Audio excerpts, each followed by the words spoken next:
26th. But he got cautious after he found out that Stonewall was on his way. Okay, Robert E. Lee has found himself and his staff here in a railroad cut. I don't think he'd be here. Let's send him somewhere where he'd actually be, eh? Say up here.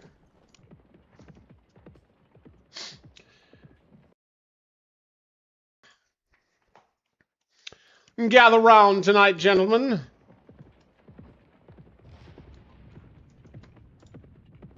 Yeah, John Magruder. He stays down here. Lee takes command of everybody under him. Everybody under him takes command of everybody under them. Everybody under them takes command of everybody under them. And I think we'll be all set as far as that goes. Oh, there he is.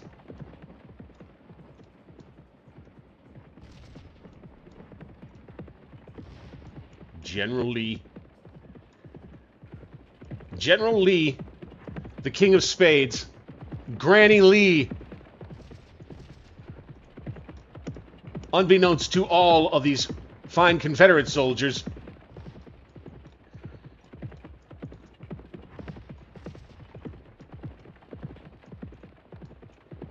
his name would in fact be Audacity. Okay. So, I want to get to know the Army a little bit. Oh, so the OOB is made to be kind of like core, sort of. Okay. And Jackson is not on the map, really. He's way up here. None of his troops are here yet. Here you can see the Army. The Federals are over this way, too.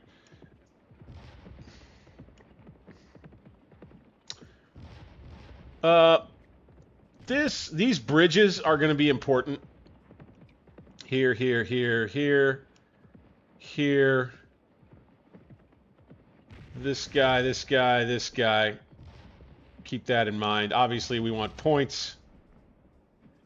100 points every half hour for that, huh? 100 points every half hour for this one then, too, huh? How about that? Okay, huh? All right, I'll tell you what I want to do, just starting things off, okay? Just so that we can rack up some points. Now, I don't know if we carry over the points, by the way. ASD'd have to hop into the chat. I've had him on playthroughs of his mod before. So we'll shift a brigade from DH Hill.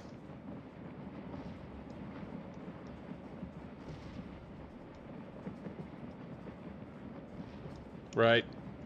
We'll send this brigade, Rhodes Brigade.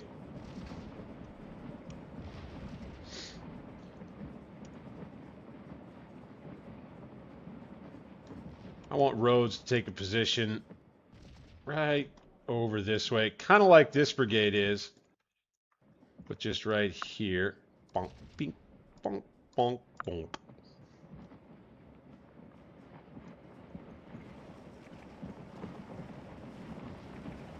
That'll be good.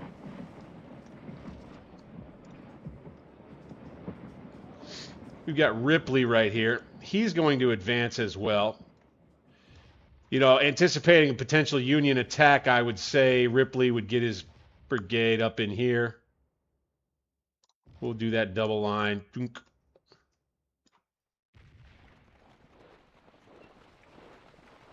And this is... Oh, okay.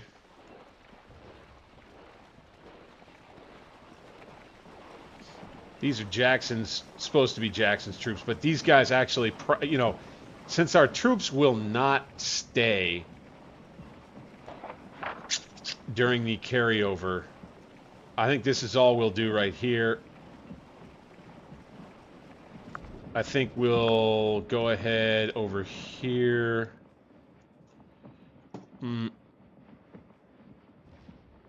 Yes, yes, yes. You've got that just right. This is a real good one for Army v Army stuff, man.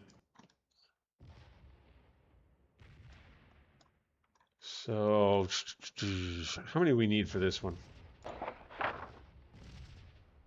Charles City Road, we need 100 men. Okay. 75 here and 90 here. Why don't we just... Let's just do this.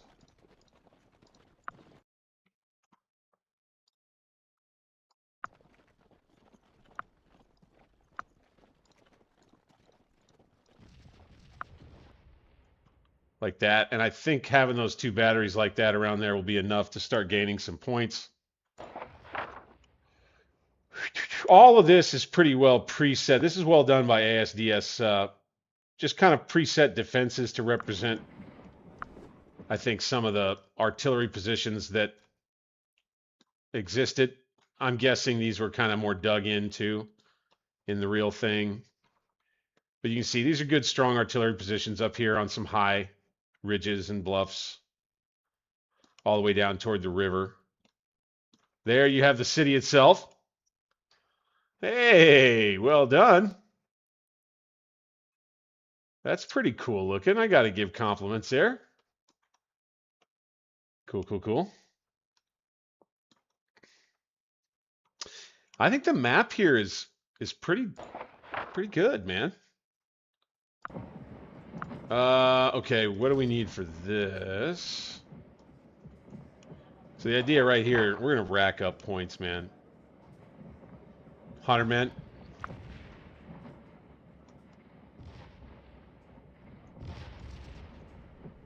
Let's take part of the 8th South Carolina. 100 men. And let's bring them down in here. Let's take their brigade commander. And let's bring him down here with them. Points, points, points. Maybe the Yankees come, maybe they don't. Who's up here? Toombs Brigade from D.R. Jones. Okay, nice. We'll take this regiment. I'm going to stay on the reverse side of the slope. We're going to go boom. And these guys go boom. Then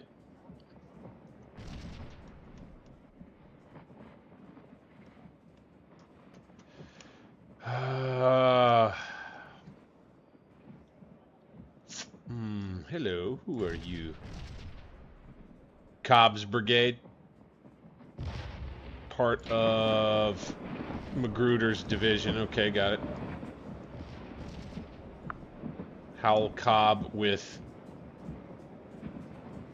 Colonel Goodbrien and Brigadier General Richard Griffith. Located on the left. Kind of the far left near Chickahominy River here. Artillery in the guard position there. So I'm just kind of clicking around. I'm gonna do some stuff that I think would be done. Take 200 men. Just get them out here.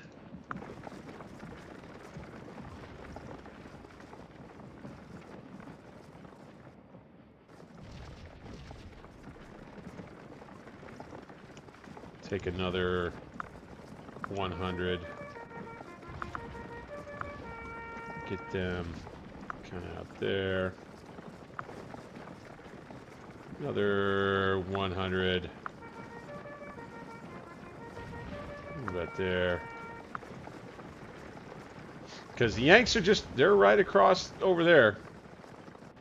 It's kind of like, reminiscent of a World War I setup,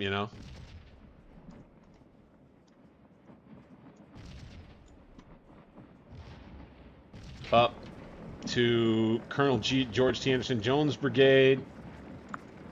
Need to get to know the... okay, so D.R. Jones has got 2 brigades. Cobb has got 2 brigades. Major John... Okay, so that's got to be artillery. Yep. And more. Theophilus Holmes has got 3 brigades. Okay, select him, go to him. Oh, look at these positions. Wow. Ha, that's cool looking, man. That's pretty well done. I mean, you know, it works well enough with the sprites and stuff. Bravo.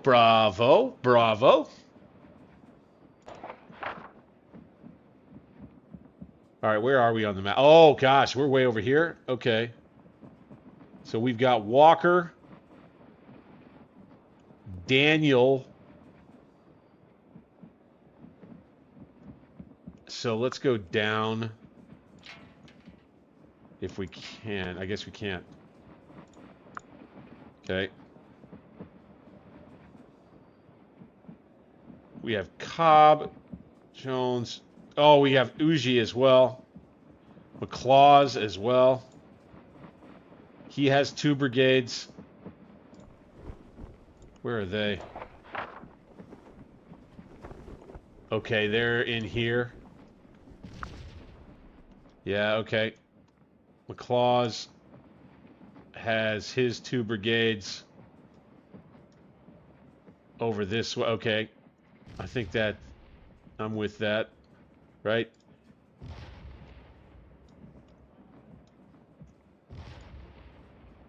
No, that's not him. That's not McLaws. That's Cobb. McLaws division. So let's go to his Sims.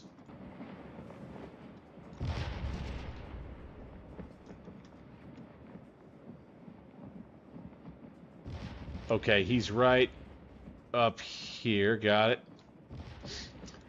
I think just about everybody manning the breastworks is... So Kershaw.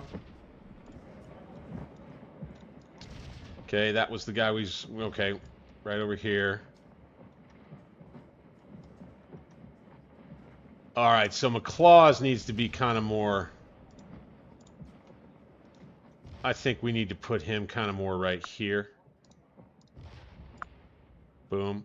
And the way they've got this separated out is these division commanders each have their own... They just have a couple of infantry brigades under them. Or a few in the case of Walker Daniel. Wise, where is he? He is... Excuse me. Oh, way down here. Okay. Wow. So Magruder's command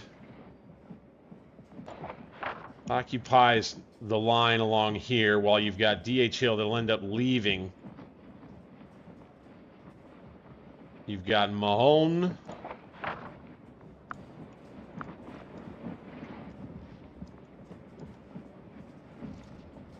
And he is with Uji. Okay, good. And that also includes Ransom Jr.'s brigade. Cool. He's got... Oh, wow, Ransom Jr. Okay, Uji's got a big division. He's technically under Magruder's command. But... Boy, he's got a strong division. Where is... Okay, we know where Mahone is. Right.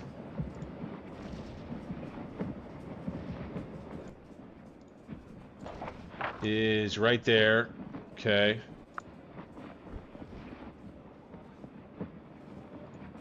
Armistead. Also kind of right up front. Good. Ransom Jr. Okay, it's not moving the eye for some reason. That's funny.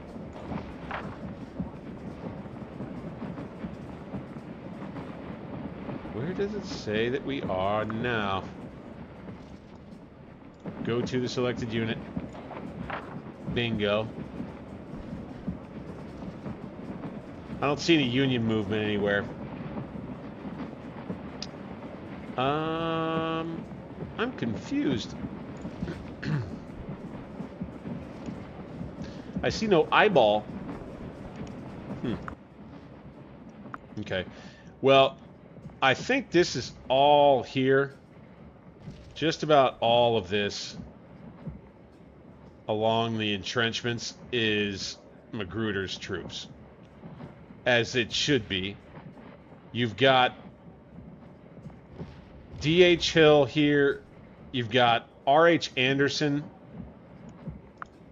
And by the way, Longstreet is commanding R.H. Anderson, A.P. Hill. So you've got A.P. Hill, who's mostly up here. R.H. Anderson, then Jackson's troops under D.H. Hill. So all of them will be moving over here eventually. Jeb Stuart's cavalry actually could probably get moving now. We could probably do some stuff with them. Maybe we get into action with Jeb's cavalry. And maybe, you know, just have fun for the day one scenario or something. Maybe they end up going back. You know, I don't know.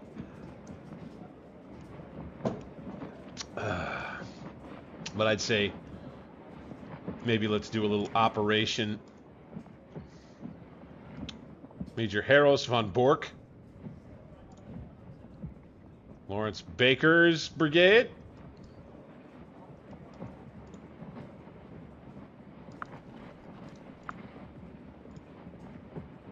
Captain John Pelham's guns. Okay, okay, okay. Colonel Fitzhugh Lee. Jeb Stuart. Okay, so it's two brigades, it looks like. Kind of a small division of cavalry, as it was to start with. Okay, let's draw out the command map. Let's cross. Let's just go ahead and have his brigade cross. Boom, right there. We'll go boom, and then take the road. And what they'll do, I think what we'll have them do is have them get close, and from there, kind of maybe put them on a scout or a screen command, and they'll go out automatically and hunt down enemy units that are nearby. It'll be good to get eyes out anyway, so let's move the cavalry. I've got a better idea of our OOB. I know that Jackson, the rest of Jackson's troops...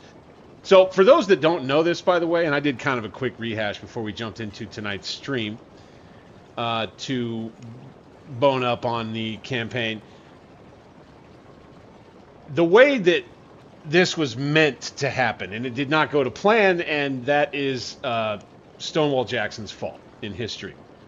The way that this was supposed to go was Jackson was supposed to march about a day and a half quicker than he did, and he was supposed to begin attacking Porter's line, first passing Beaver Dam Creek, and then passing, I think we have Gaines Mill, I don't remember, I think it's here, I'm pretty sure, but pressuring the flank of that position while A.P. Hill's division, specifically Branch's brigade, was supposed to join Jackson's right, and then the rest of A.P. Hill, the rest of Longstreet, and I think that was everybody, and D.H. Hill as well, were all going to come up and around here with Jackson. They were all just going to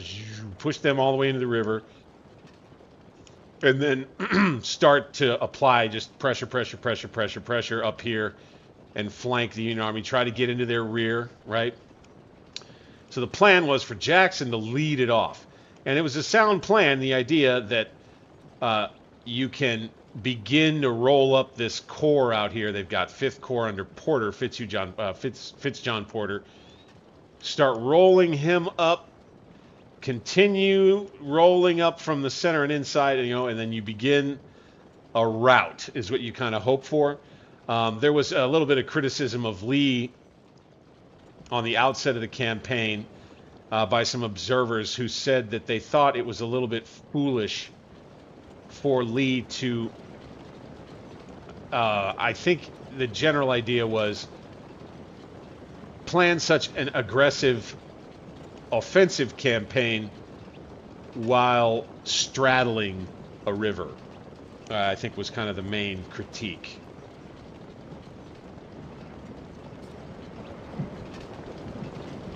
Yeah, the 1st Virginia Cav, the Georgia Legion, 4th Hampton, South Carolina Legion. These guys had all been serving in the Confederate Army since pretty much the beginning. Go with the Mississippi Legion, Jefferson Davis, Mississippi Legion. Very cool. You always love Scourge of War for that level of detail, right?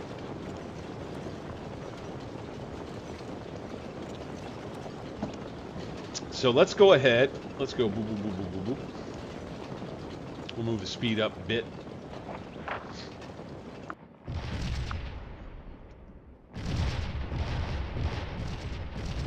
I don't see the Yankees making any moves. They're firing at our artillery here. Slow it back down again.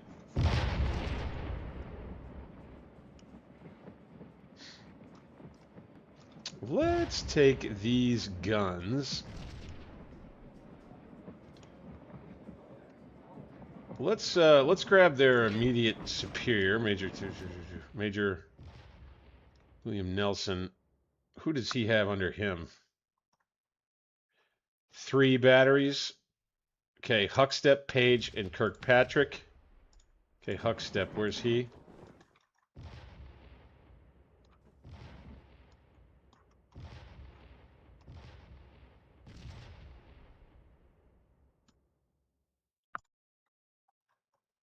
Page.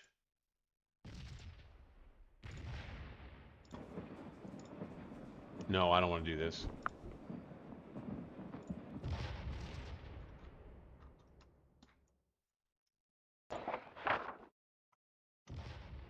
Okay.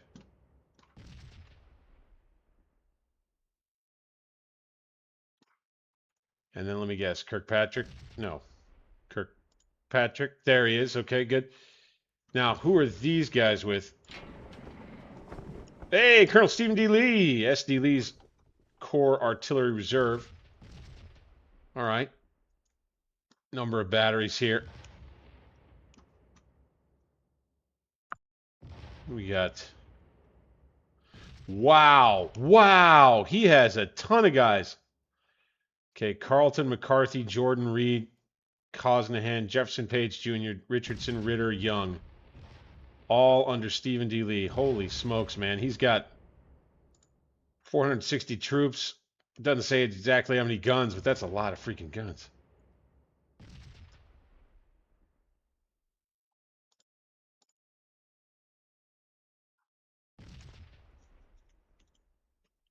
I like to see what we have detailed-wise. Parrots. We had some parrots right here. Let's go to them, see where they are. Up on the left with McCarthy and his parrots. Jordan. Oh, it's where the green star is. Okay. So he's in this kind of reserve. Okay, where's Carlton again? Up on the left. McCarthy, same. Reed here. Cosnahan. Jefferson Page. That's the other thing, is knowing which artillery we want to take. Okay, Richardson with his 2 guns. I like them to move to right here.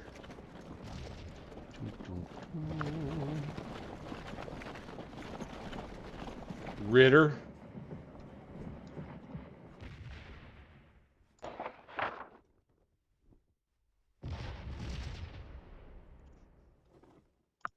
So yeah, he's also... no, he's not. Ritters. Go to them.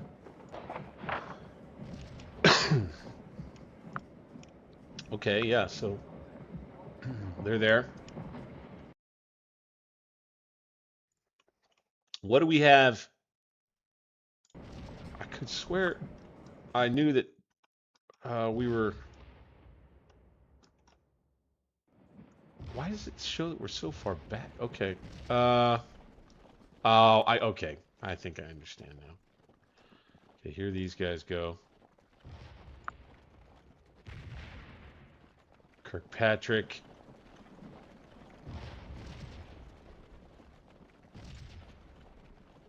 Page Jr. is in Lee. Okay, good. So let's go down to him. Page Jr. Okay, he goes up too. Let's go kind of here with him. Go.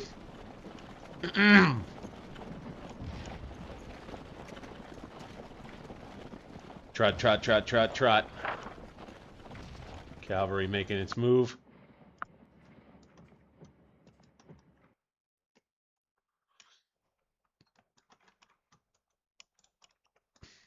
I would say Jeb.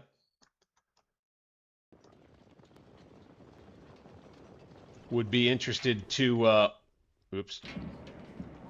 I would say Jeb would be interested to move him. I believe there's some Yankees up that way. We shall see. As the rest of his cavalry. As one brigade of Jeb Stuart's cavalry begins moving off to the north to reconnoiter the Yankees' positions across the Chickahominy. By the way, welcome on in. I'm Bank60s, your humble and gracious player host. Humble and gracious as ever, as always. On Alternate History Gaming, that's what we call it here on the channel. This is Scourge of War, the Remastered edition. Also kept that AI count change, by the way, those who are fans of the game. I know I've seen guys talking, referencing that in some of the threads, the discussion threads on the interwebs.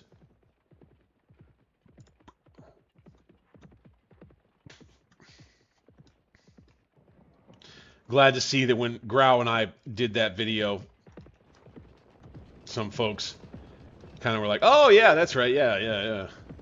It is kind of a shame that they took that AI count option away from the player to just, you know, do in the game with a slider option.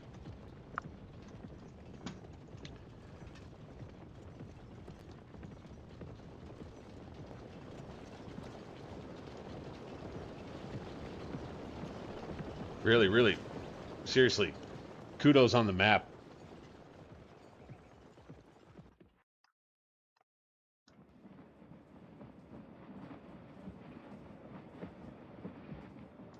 Yeah, here's our crossing. Here's Mechanicsville. That'll be the first potential enemy outpost.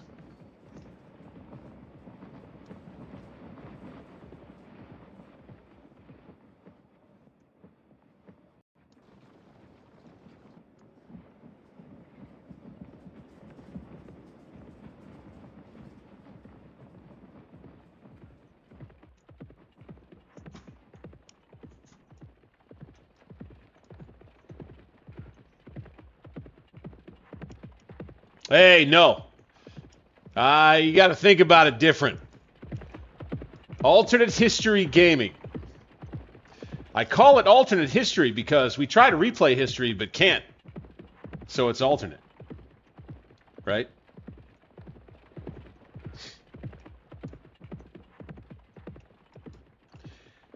Get me? Get my meaning? Get the drift? And no, I would never do Confederates with AK-47s. No. No, no, no. We only do plausible alternate history here. Plausible. Now, I know there are some out in the world and on the interwebs who would argue that doesn't exist. And technically, I guess you could say it doesn't. But what is the most fun? What's the funnest thing to do with history but to take a thread, pull it, and play out a what if? Play out a what if. That's what we do here. That's what gaming allows you to do. That's part of what I love Scourge of War for, of course, along with wargaming in general. Set up a thing, say what if, and then go, boom, go, play.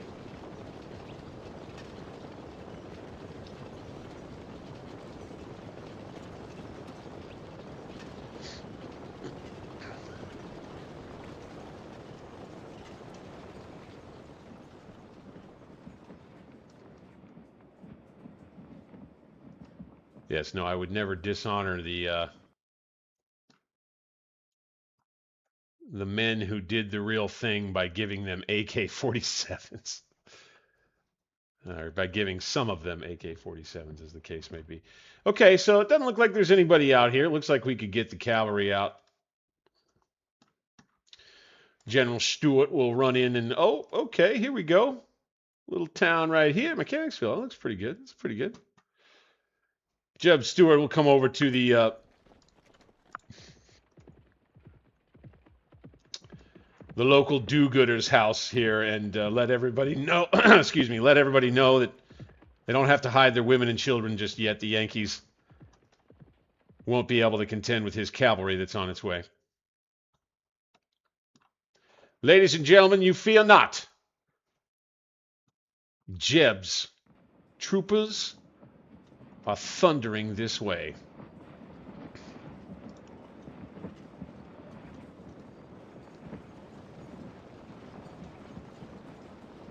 Now, what is interesting is that they're not doing formations quite right. That makes me worry that maybe I shouldn't have done the grog toolbar.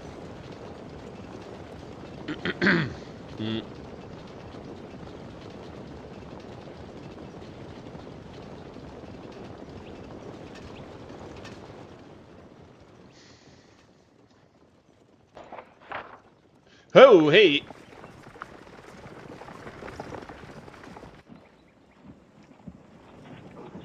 Would you look here?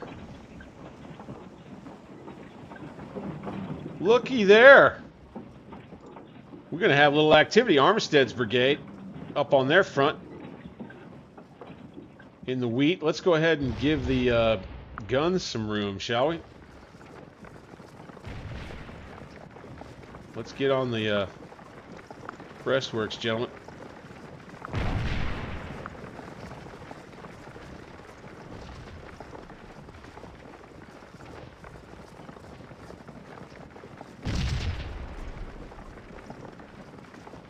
Okay, okay. We got a little activity here. I'm digging this. Oh, I see a Union brigade on the move, it looks like. Okay.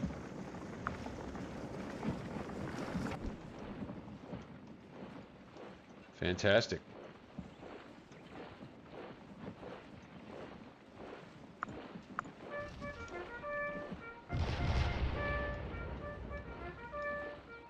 Ooh, a little burned out building right there. That's neat.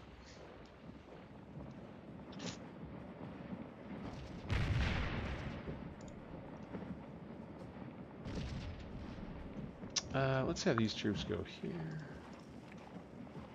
These troops go here. See what kind of weapons these guys all have. Oh, we got some pattern Enfields with this regiment. You got 1841 Mississippi rifles. Enfields, okay. Some decent rifles with this army, really. Got the Springfield muskets. Palmetto rifles, okay. That's one of the things that gets, I think it's a little bit underappreciated when it comes to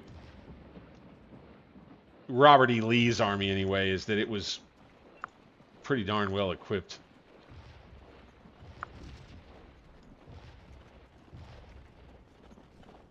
Pert tootin' darn well equipped, man. These guys had pretty good weapons.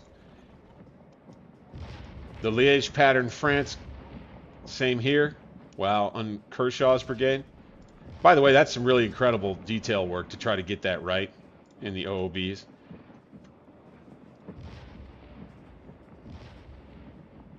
(1834) pattern Prussian rifles, Enfields, British model.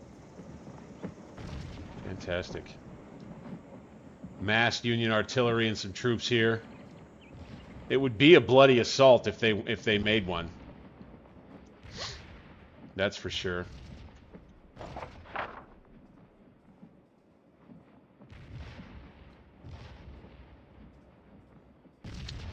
They awful close. Let's get back over here to the calf.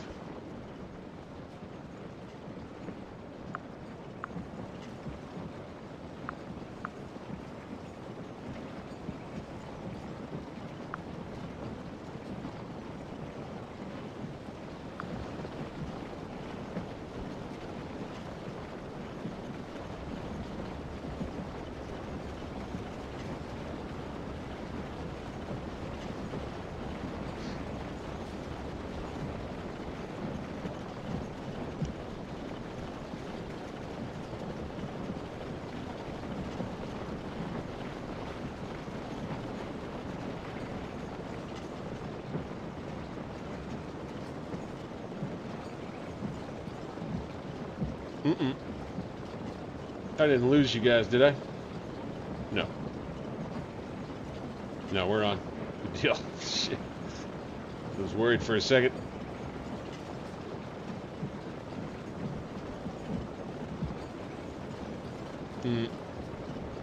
My goodness. Okay. Yeah, that was scary for a second.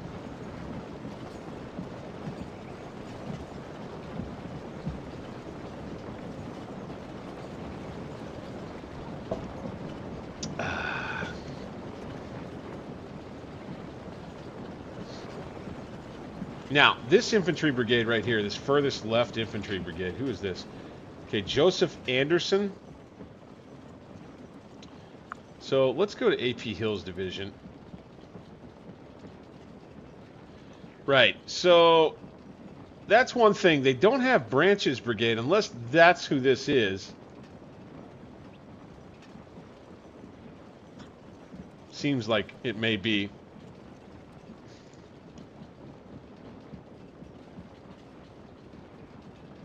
Got AP Hill with about 13,000 men. You're going to have R.H. Anderson with about another 14,000 men. So there's 27,000 right there. Wow. And then you're going to have D.H. Hill, and then the rest of, which is about 12,000, and then the rest of Jackson's Corps. So, you know, there you're looking at close to 50,000 or so men with Jeb Stuart in tow.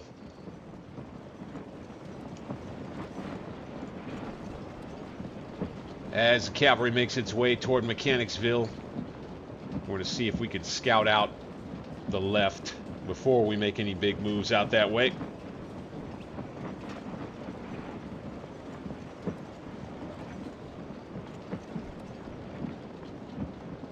Yeah, right. And by the way, just to kind of go back and give a shameless promotion of another campaign that we're playing in another game as the CSA, and that is our CSA campaign that we've just gotten underway in Grand Tactician. And it'll be really interesting and fun to try to tackle that challenge of...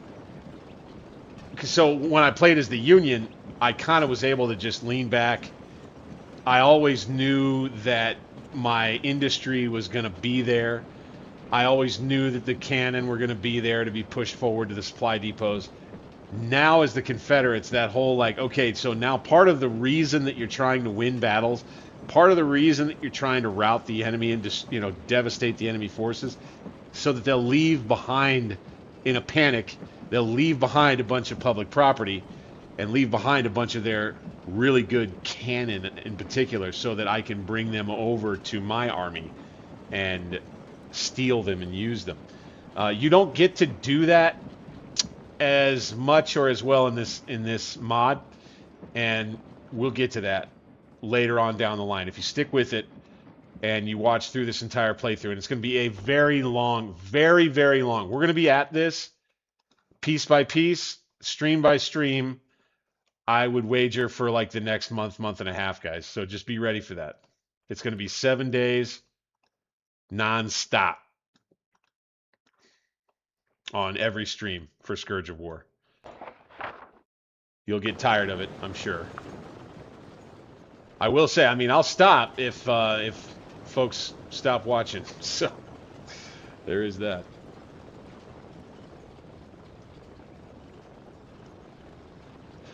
But I'm going to try to actually, I'm going to try to keep these streams of Scourge of War most likely scheduled on weekends when I might be able to get a little bit more time in. You know, Fridays and Saturdays, even Sunday nights. Okay, so I would say this first regiment across Hampton's Legion, we could run them up and out here. Took.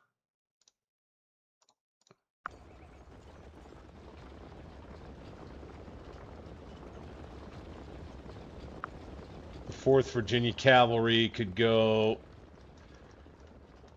right up into town.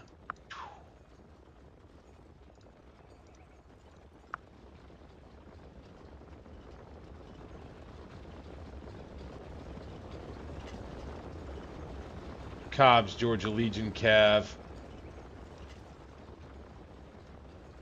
Let's go ahead and form up here.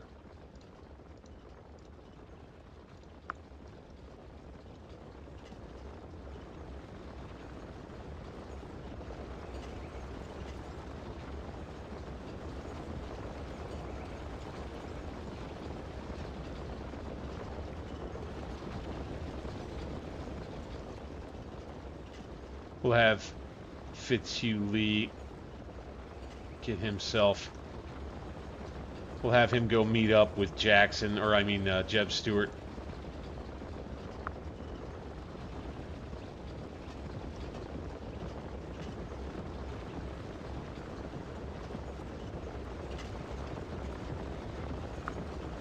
The 1st Virginia Cav, I'm going to have them be...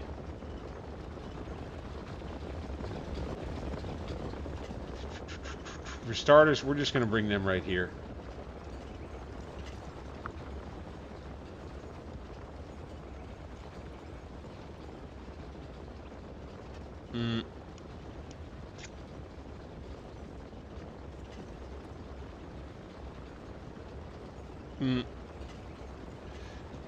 This is really just... this is kind of a bit... I'll be frank with you. This is kind of RP. This is a little bit for the video that I'm going to be making out of this in the future, more so than it is for the genuine playthrough.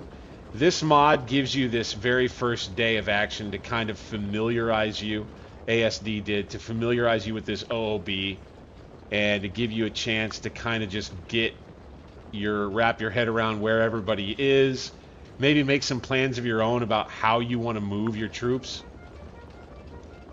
I'm just doing this because I know that I happen to know the details of some of the first moves. Like I said, I did kind of a crash course reminder for myself.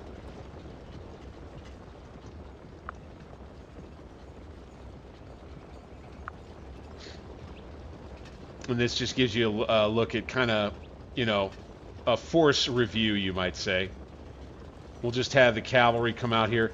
It'd be neat as part of, again, kind of the RP of the playthrough. And it's very, like I say, I wanted to do this with respect to what ASDS Life put together here, because he's got a scenario, try to familiarize yourself with your OOB and put together your own offensive plans. Maybe deal with a Yankee attack like here.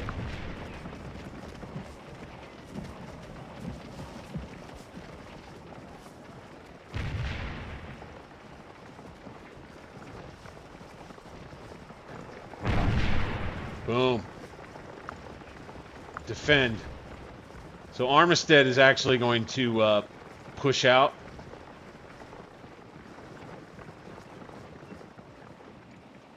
Okay, and we'll have a little Union advance right here. This is kind of neat.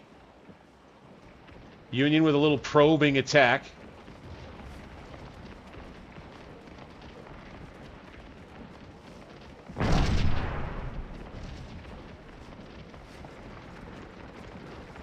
We'll have to keep an eye on this. Day one stuff right here.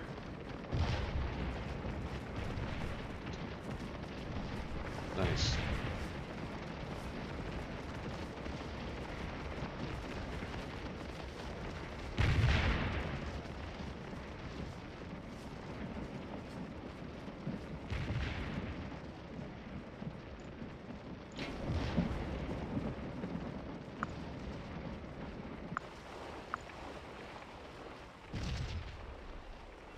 So let's go to his commander, do that. Strange, you can't go automatically down in the order of battle somehow, some way.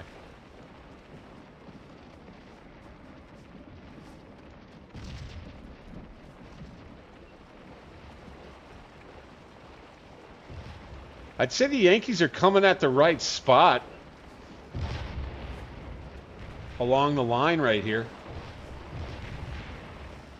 This is an interesting little push here.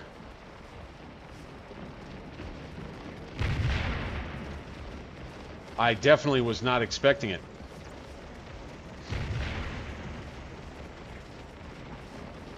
But I think Ransom will be able to handle it. You can see him deploying the 53rd George out around and near this building here. Oof, nice volley going out. Gonna hammer those Yanks.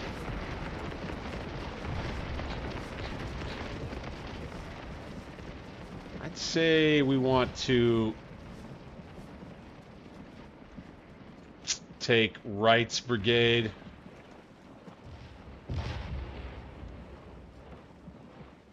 Take command of it.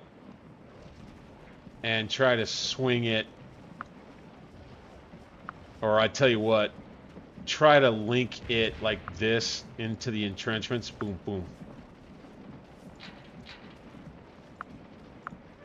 Just like that. Perfect.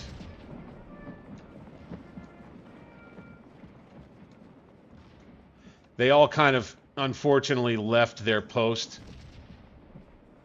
because they had troops near. So we need to make sure all of these guys are on TC. So let's go above him and boom. Okay. So Mahone, select him, and then let's go over.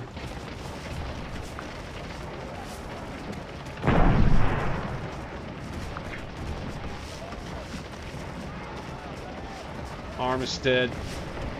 Right, he's fighting. Ransom Jr. and Armistead. So Ransom Jr.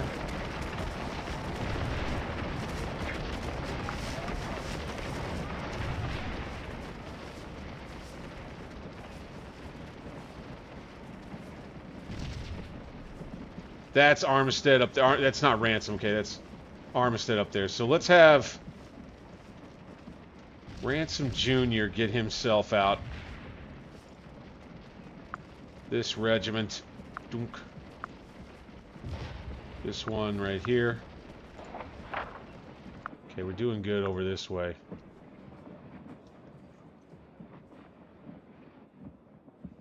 I see breastworks here. So here's what we're going to go and do with this unit. We're going to go screen. Same here.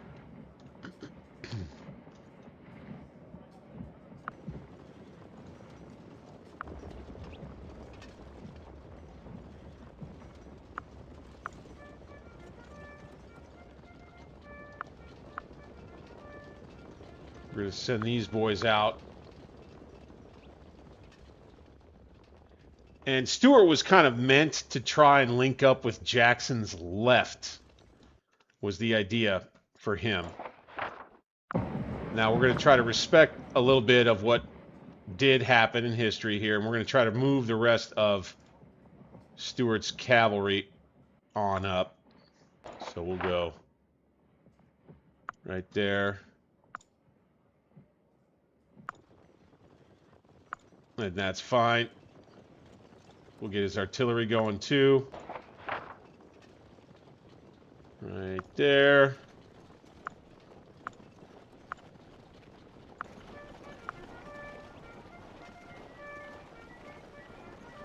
On Bork, we'll get his butt going too. And the supply train jumps to right there, right just barely across the river. Let's have these regiments double quick. Gets them on the road a little quicker and moving a little quicker.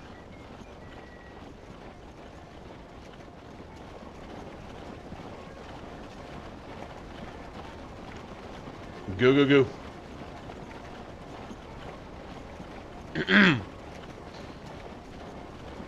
Helicad, nice to see you, man. Nope. Got to look at the schedule. Go back to the post. My brother.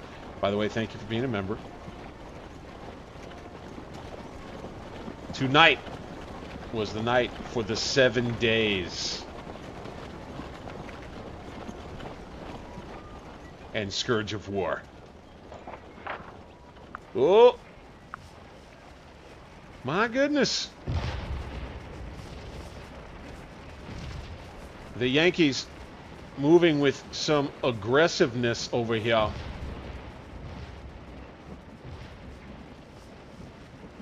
right, let's take command of these boys.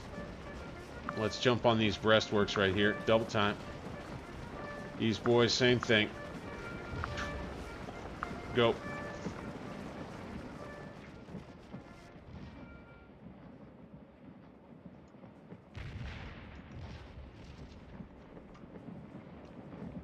Do have some cannon over here.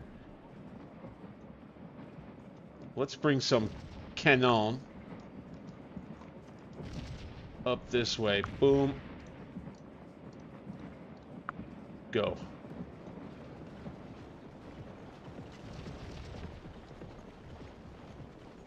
And you boom.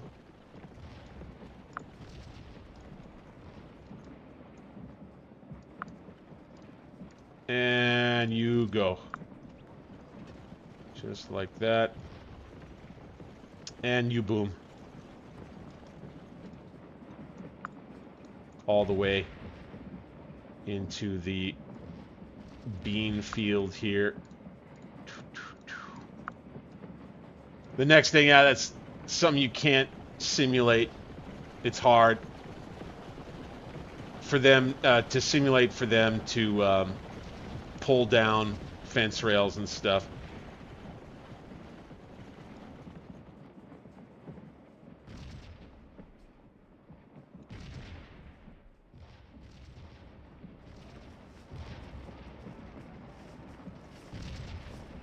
Okay. These boys will pull back.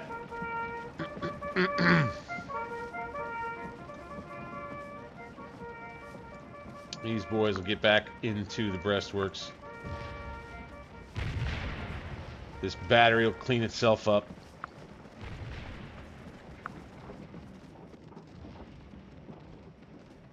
Alright, Armistead's going back under my command. As are all of his regiments.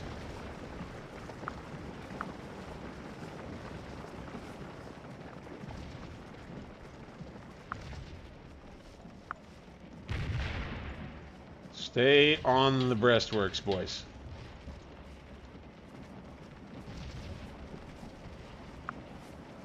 So the take command of all officers and units thing is not working, it doesn't look like. Darn it. Alright, let's go ahead and go back here. And we'll let them attack our entrenchments, no problem. These boys come on back from Ransom Jr. with the 48th North Carolina. Because now we've got these boys.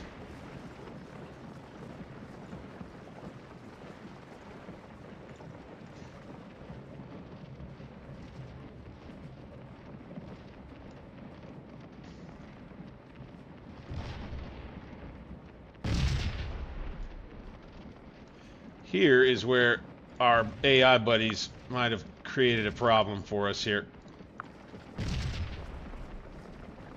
We need to reman these entrenchments. Damn.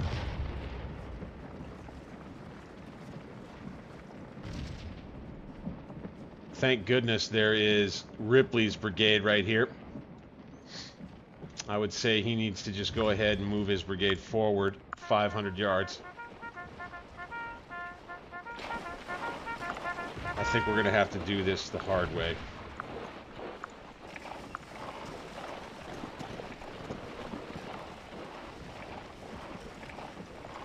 Yankees spotted a hole in the line, but now Ripley's brigade is going to move forward and plug it. Yankee attack here, and here in our center, they're moving right at us, it looks like. Yikes. Ooh, we see some Yankee artillery out here.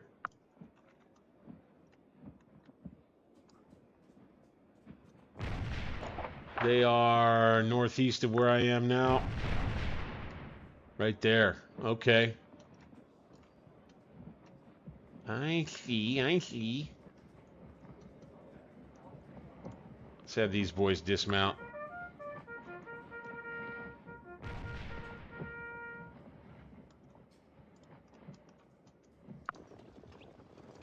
Right there. These boys come on out to here.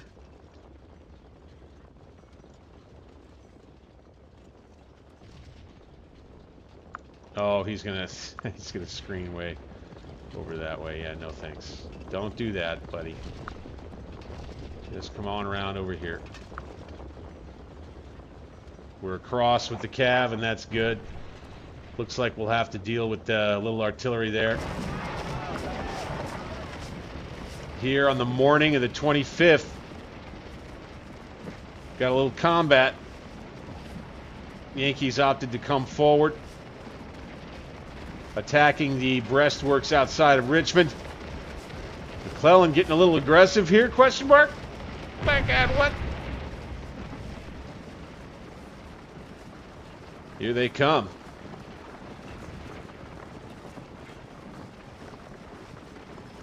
All right. These guys are going to be a little tired once they get to their positions, but we've got infantry in the way now for sure.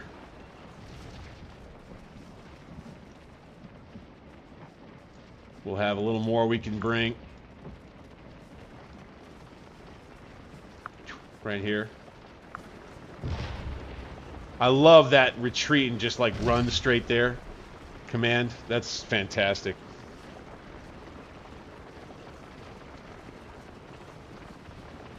Yeah, this is some pretty vintage, some pretty OG channel stuff that I'm playing here. Scourge of War is the game that I have loved, the game that I started to play with on the channel here. So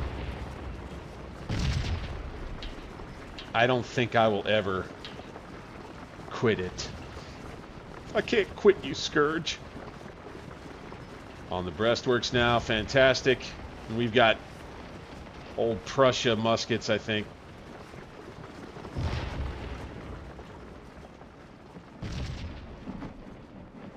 Still in breastworks here, good. Little Yankee attack, man. How about it?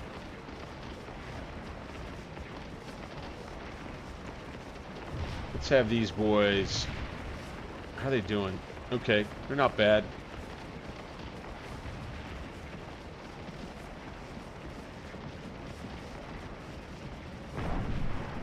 Then I'd say we need Ransom Jr.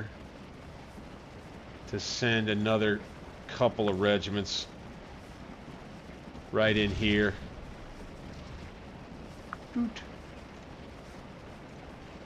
We'll march them, we won't run them.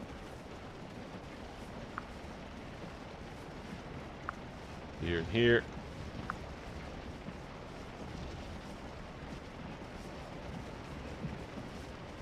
We're gonna TC the rest of his regiment. We're gonna have to TC and micro a fair bit.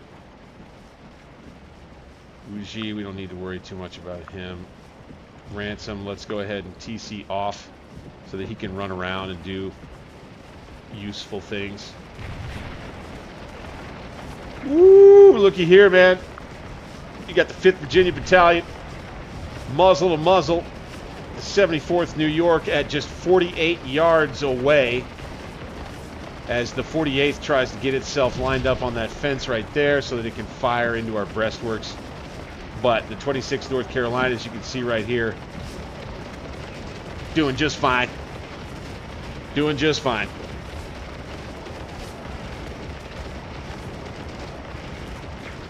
So, right, I mean, that's what you're mentioning in the chat. I think of the biggest issue with the game is the controls, right? Always was. It's like a beat pad with a code. You know, you gotta do this and then boom, and then that, and then boom, and then boom, bam, and then oh, I messed this up, so now I gotta go count, boom, bam, boom, bam, bam. It usually has to do with formations, and it always has to do with TC on and TC off.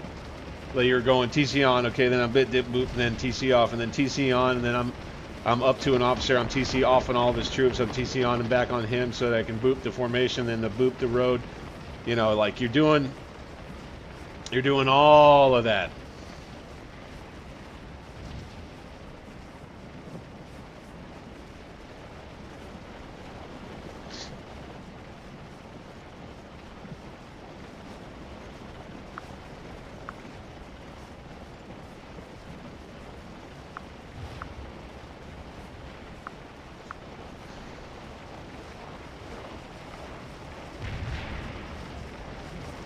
And nice, here we go. You've got the 48th able to hit the 74th New York right here from behind the main line of breastworks. It looks like we're able to fire over the heads of these boys, who continue falling back for now. The 7 days.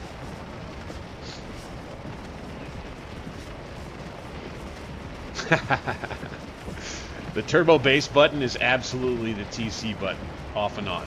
That is the heart of the whole experience, my friend. Okay, we got infantry and breastworks right outside Mechanicsville right here. And at Beaver Dam Creek, right? Uh-huh. Right down the creek. Okay.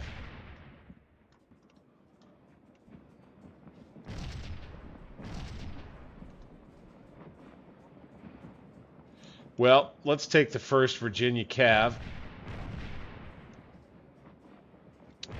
Let's take them out this way.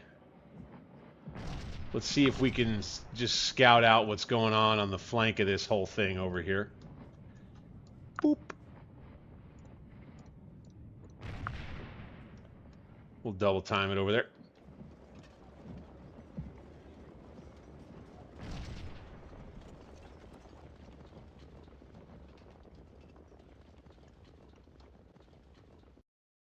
Got the rest of the cav that'll be on the move. Coming down the road here. Right there.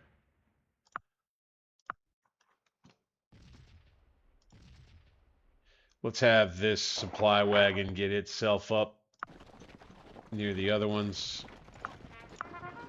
Let's have Pelham get up there.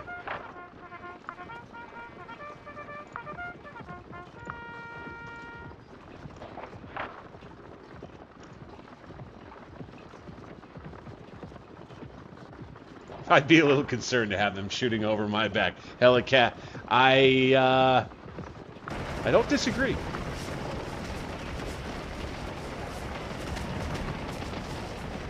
Ah, but it worked. Okay, we did scare them off.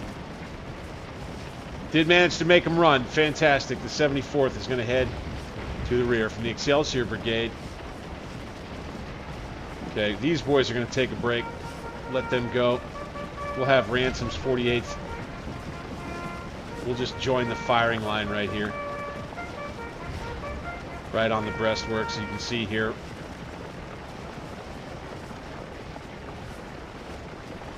They weren't even on the breastworks. Now they are.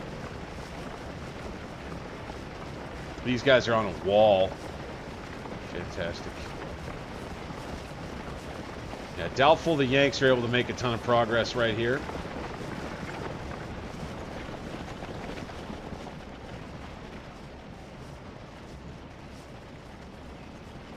Alright, boys. We need you to reform, like I said a second ago, dang it.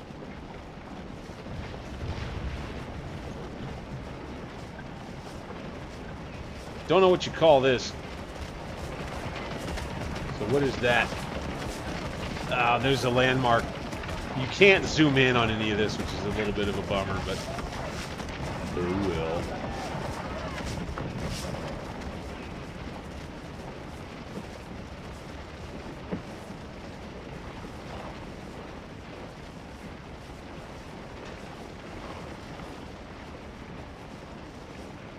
Now, 25th North Carolina A Battalion. Let's go ahead and shake out into a line. We're going to send out 100 skirmishers. There's a quick way to get yourself in line, by the way. Wink, wink.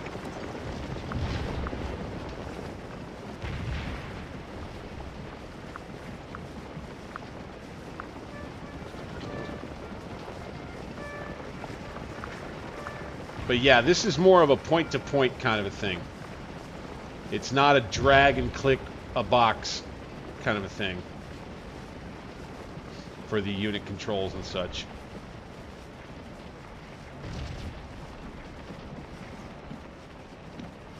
All right, we could get another 2-rank fire kind of thing going right here.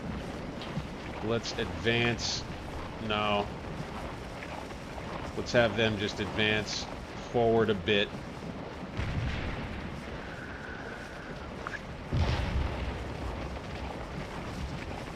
Bingo. Ripley's brigade. It's going to be right here to help out.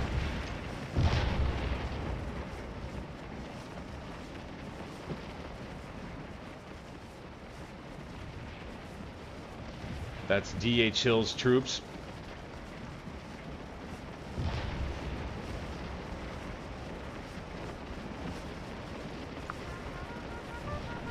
Will be engaged all across this area.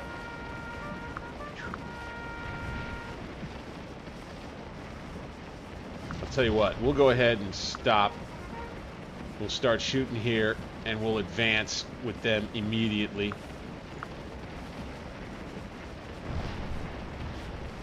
Here we got 24th North Carolina moving ahead. Ransom Jr.'s brigade. Okay, we got some artillerymen that have been scared off. Lost 10 men. Under some pretty intense infantry fire right here.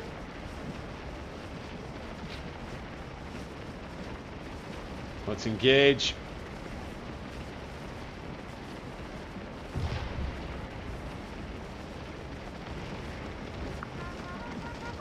Advance. And we'll have, I think, fire superiority going in over this way. That's the 26th Pennsylvania. Very good, very good.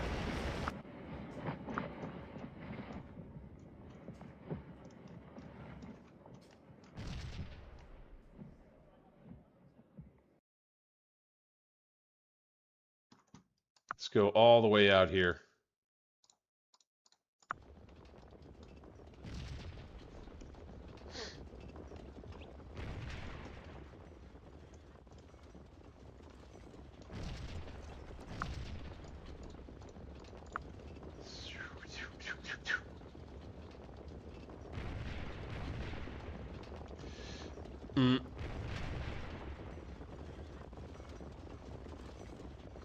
Yeah. Yeah. Sometimes you can use and abuse the game. I try not to. I really do, genuinely. I try not to. Alright. So now we're in the open.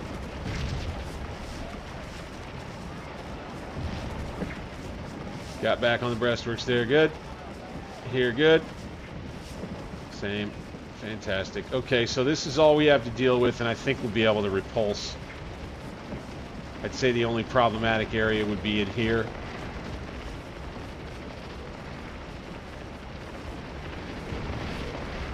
This gun, I think... Yeah, let's let them be brave. Let's go ahead. Let's have these skirmishers run up on the breastworks right here.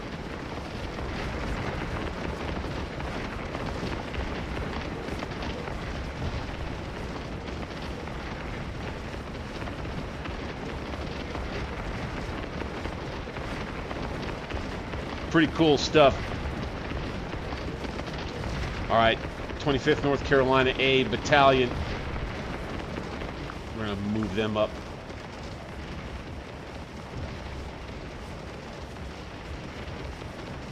See, they're going to stay at long range out this way, it looks like.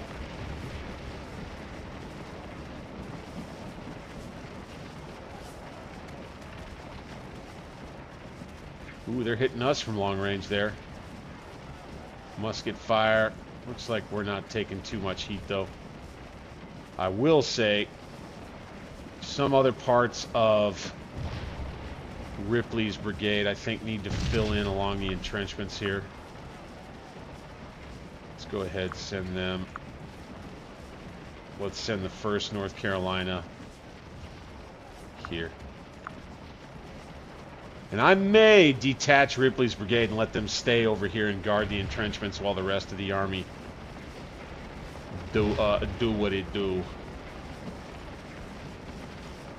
Let's set these guys right here. Run there, boys. All right, the last distance here. The 25th North Carolina is going to huff it. Okay, up to cover.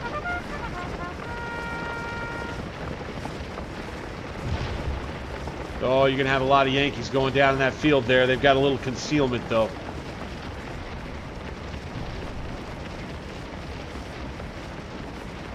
Got the general out there, elbow.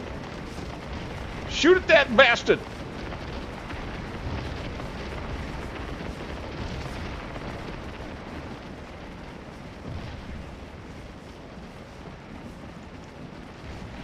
All right, that gives room for this brigade or this regiment to go ahead and double time it forward to those entrenchments.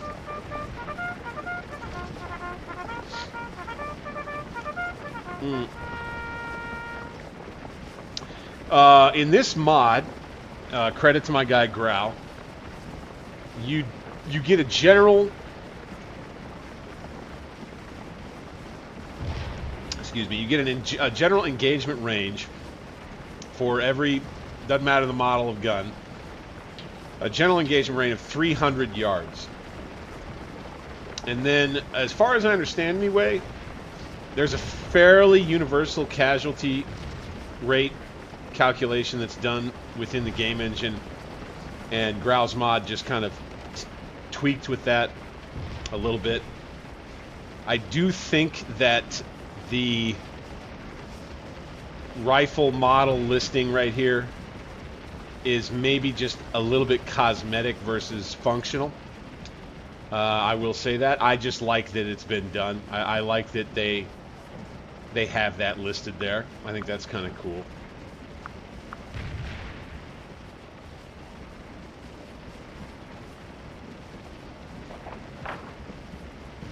Alright. Let's see. Can these boys send out...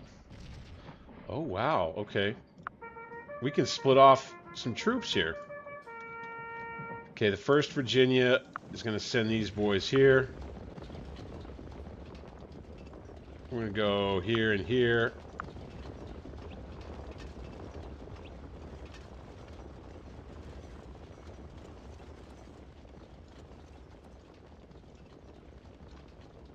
We'll split this in half. And in half again. Can't do that? Okay, got it. Let's go. Uh-oh. Uh-oh, uh-oh. Okay, we're having a hard time with that. That's not great.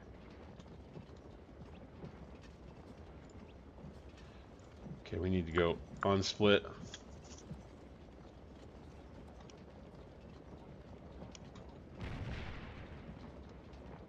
Got it. Okay, I accidentally paused the game. Not sure how I did that, but I did.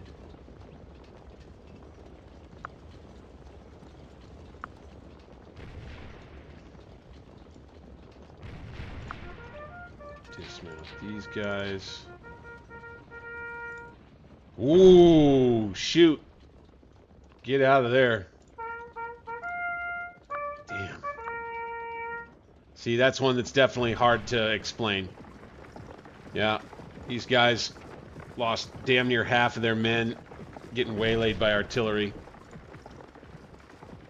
Old Fitzhugh Lee is going to have to figure out how he's going to explain that one to the boss.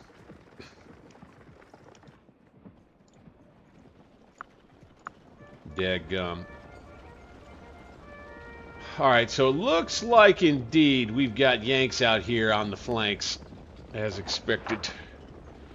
We'll have a fight.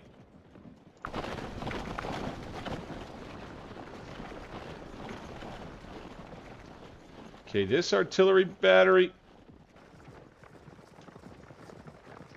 I don't think it can contest with what the Yanks have over here. I think I'm just going to post them here.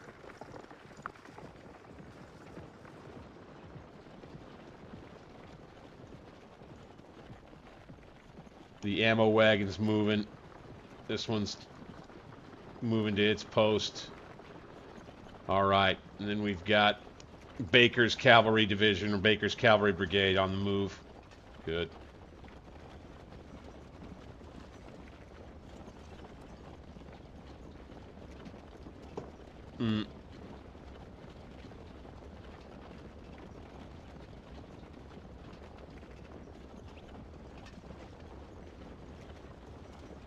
Now, yeah, as far as effect, not just being cosmetic, the cannons, right? So the 6-pounder Model 1841s, their range 1523. 10-pound Parrott, 1900. Range is different for the cannons, for sure.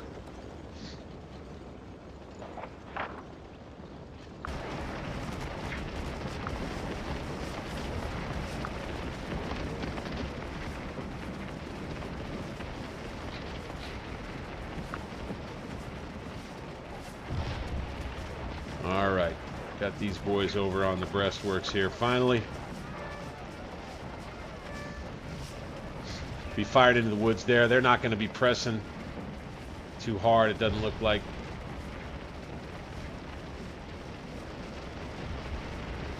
Okay, managed to drive off the 21st Pennsylvania, right?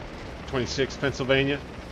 Okay, Ripley or Ransom Jr.'s troops back up on the breastworks and drive off those Yankees. Fantastic. You just kind of have yourself a little probing action by the Yanks as this siege has continued outside Richmond.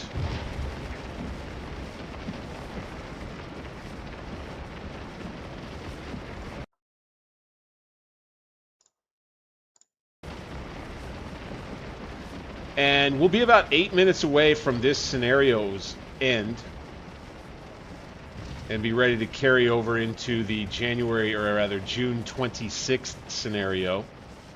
That's when we get on the move with the Army. We've got a score of 1,700 points. We've only taken 216 casualties.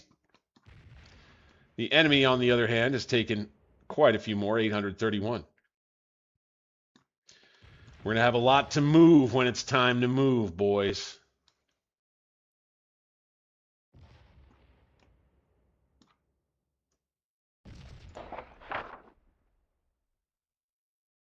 Lot to move.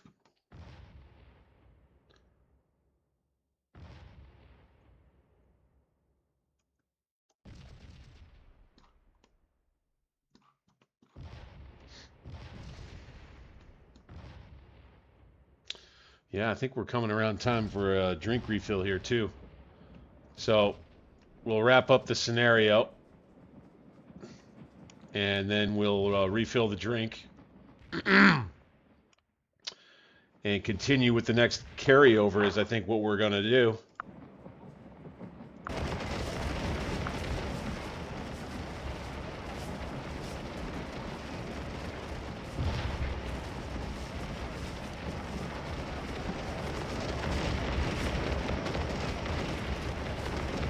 I'll tell you what, I'll go ahead and I'll leave it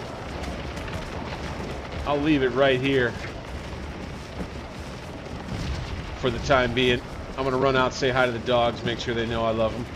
We do have a guest once again. I'm going to refill my drink, take just a little bit of a break, and allow for you guys to enjoy the combat as it continues. Go ahead, refill your own drink, grab another snack.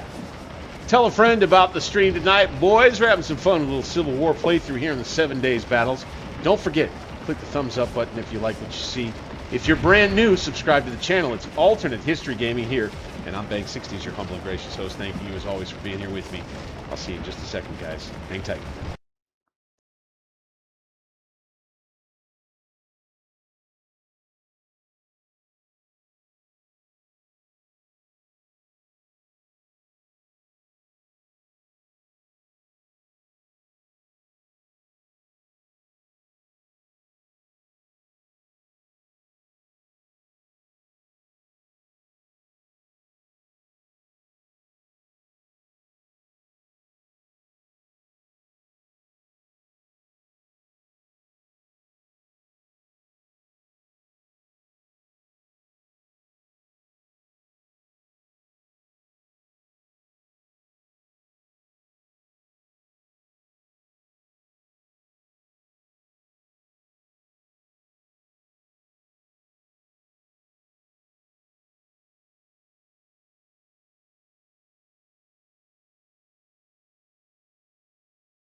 All right. Cheers. Cheers, cheers, cheers.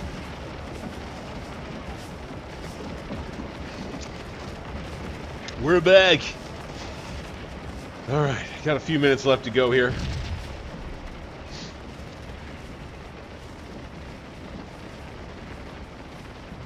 We should be repulsing this Yankee attack, waiting on Jackson. So that was kind of the deal, was we were just waiting on Jackson. And then by the next afternoon, effectively, what you could say is that AP Hill was tired of waiting.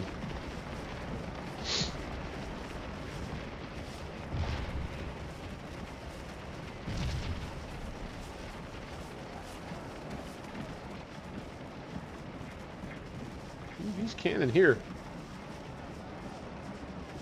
They're doing all right. Yeah, I like them using shell, that's for sure.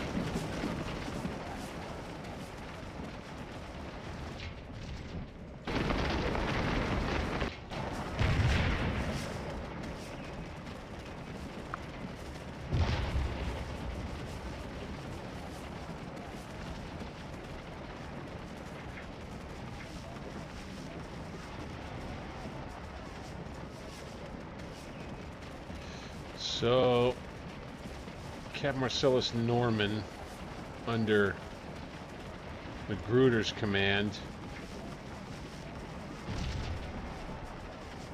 I wonder where his supply wagons are. Let's select this guy. Let's go over. Jones Division Artillery.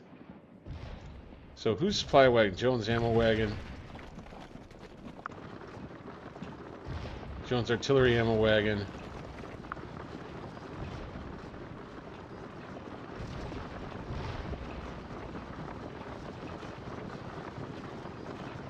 We did bring guns up and start shooting over here. Okay. And a little crossfire there.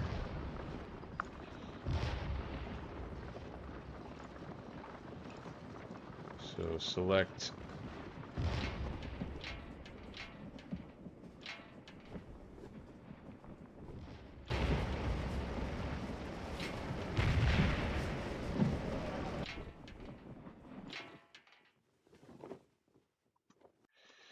Dessler, Chief of Artillery. Interesting how there's all these guys. Where are they? So this is why you want to, yeah, Chief of Artillery back here by Drury's Bluff. Very interesting. We do have these supply wagons up here. Okay, we've got one there. All right, so they're going to give us a victory, right? I think it's going to give us a victory every time. Save the replay, fine. Helicat, appreciate you being here. Keep me on in the background, all you like, my friend. And esteemed member. I hope you enjoy your veteran membership, by the way. I'm going to tell you, this is just for you, sir, because you're a newer member. At $5 a month, you get access to some really cool members-only content. You go back to the channel and you dig around for what I call my Battle Epic videos. They're just for you, using this game right here, Scourge of War. So...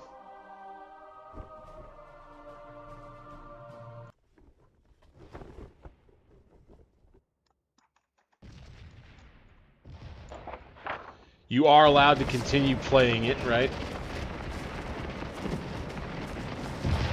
I will say I feel as though I'm compelled to seek a resolution to this combat before I actually end it.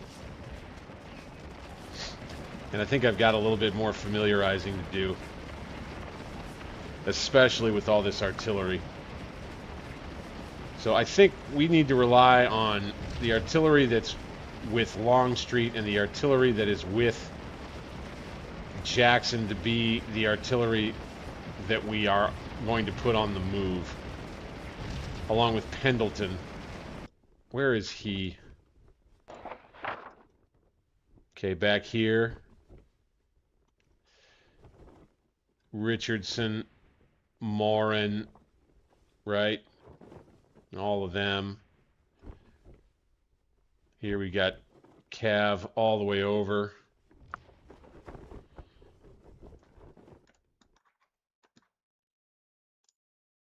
Pendleton's ammo wagon. Okay, who is under Pendleton's command now?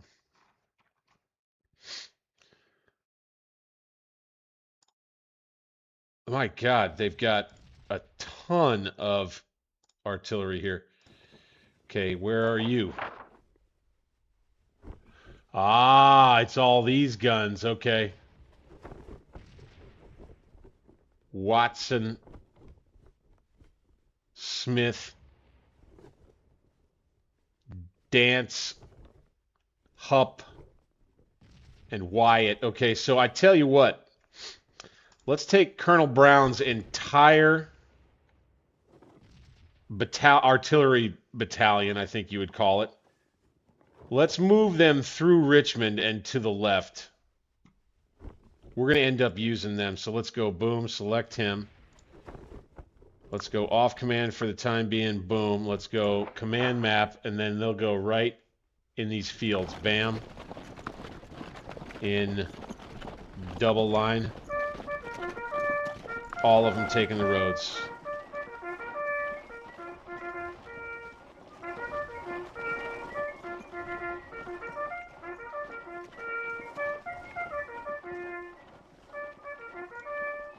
Darn it.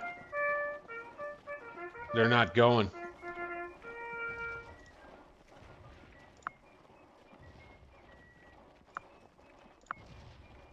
Let's go single line. Shoot! Okay. Well, that's not going to be fun. That's not going to be fun at all.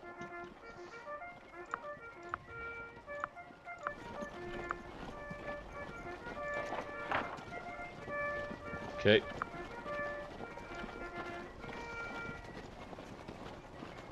I guess it won't matter. It won't matter. I just now know there's Pendleton. Okay, let's just save time. We're not going to get mixed up in it. Okay, Captain Edward Graham. Who is he under? Deschler, Chief of Artillery. Who is under Magruder. Okay. With all of these batteries. Oh my God. Okay. Graham. Branch. Andrews. French.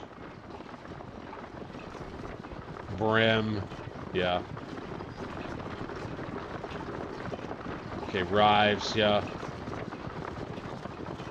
Okay, so that's all of these. So Pendleton is here.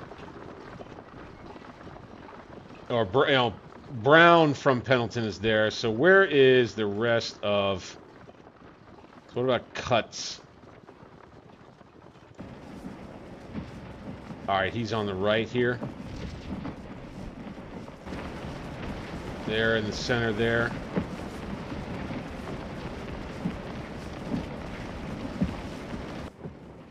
On the right. Cuts Artillery Battalion. He's kind of up here in the center. Okay, got it. So Pendleton has quite a few. So this unit of Pendletons we could move, I believe. Then you've got Major Charles Richardson. Ah, they're over here. Okay. They'll be able to move. Excellent. How about Nelson? Okay, they'll move. Larry Jones. Yes, they'll move. Okay, so we've got Richardson, Nelson, Jones, and Brown that can all be moved to the left to support the attack. So let's go. How many guns is that? I want to count this up. That's 4, 8, 12, 16, 20, 24,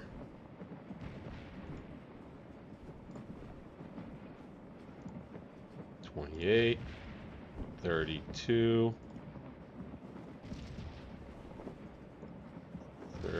32, 38, 40, 44, 48, 54,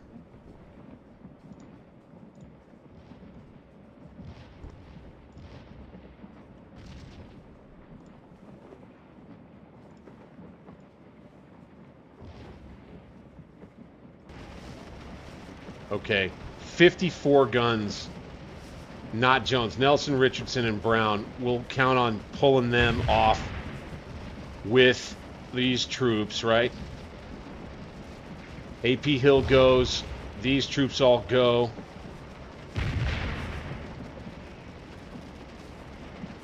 The artillery, like we're talking about, goes. Theophilus Holmes division. I want to try on the next day probably to get into a position where these guns were and put, you know, just put infantry there. Or maybe move him down to this crossroad right here. And that would be more of an RP move than anything, I would say.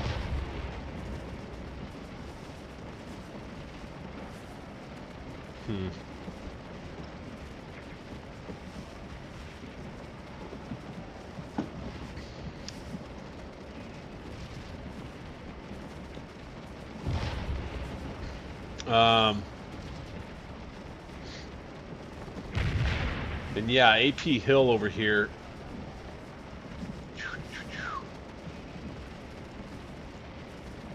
Right, he's got the 5 infantry brigades. Bachman, these guns here I think will go. Braxton, who is he? Who is he with? All of these guns here. Coleman.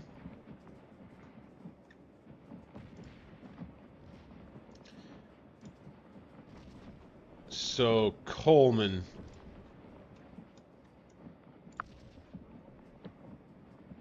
Ah, I see. Okay. Yes. Okay. So this is McIntosh, Johnson, Klopp, and Braxton. This is all of these guns up here, right? Fantastic. Okay, so that will be 4, 8, 12, 16, 22, 26, 32, 36, 40, 44. So you're talking about almost 100 guns that we'll be dragging along behind with us. We'll have, I believe, 40 to 50,000 troops that we'll end up crossing the river with, kind of as Lee planned to do. We'll do it with AP Hill first. In the next scenario, we'll be dragging a bunch of cannon over with us. Oh, my Lord. I think I've got I got a good idea about this now. I think, as was the case in history, you kind of worry a little bit about Mclellan making the attack. Let's end the battle here. Calling it a major victory now. Cool. All right. And then we'll get out of it.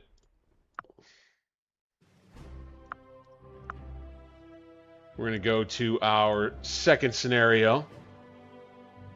General Lee on the move. We won't go through and read everything. I think this is a pretty robust background. You can read that in the VOD when it posts if you like. Of course, I'll take another second here But we are going to march to attack the Union right flank. Now, from today, the position of troops will be carried over. General Jackson's command will automatically march to the Cold Harbor, okay? So we kind of have to, I think we have to use AP Hill like he was used. Let's go.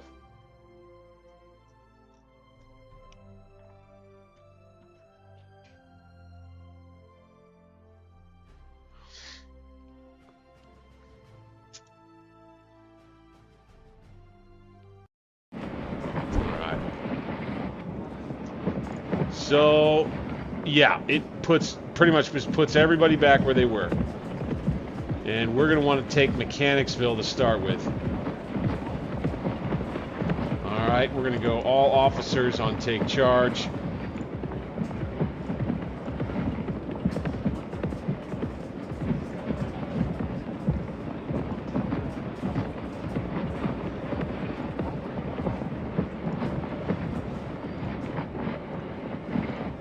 Alright, looking pretty good as far as everybody being obeying. Alright, good. Fantastic. So let's take AP Hill. We'll say Stewart came back.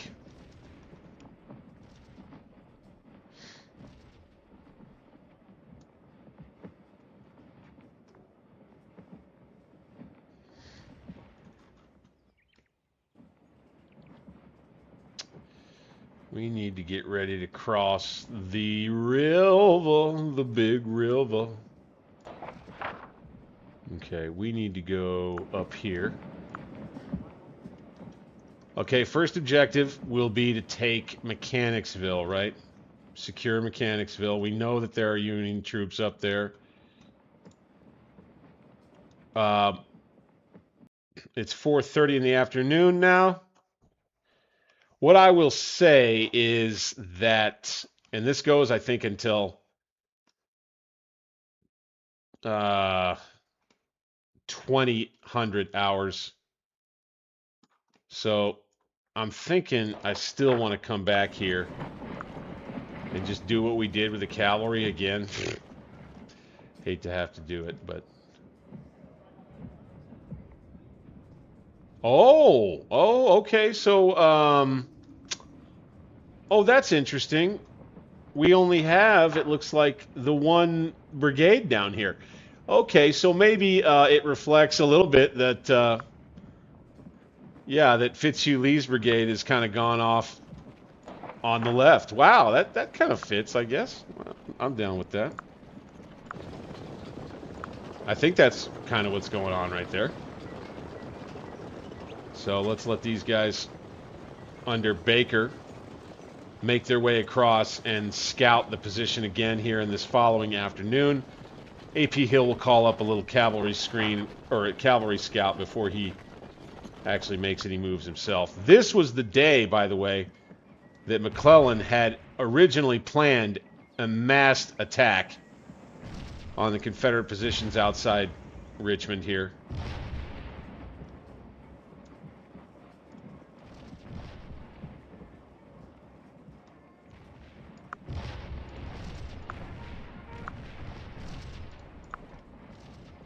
Boom. Boom. And again, a little bit of a rinse and repeat type of a deal.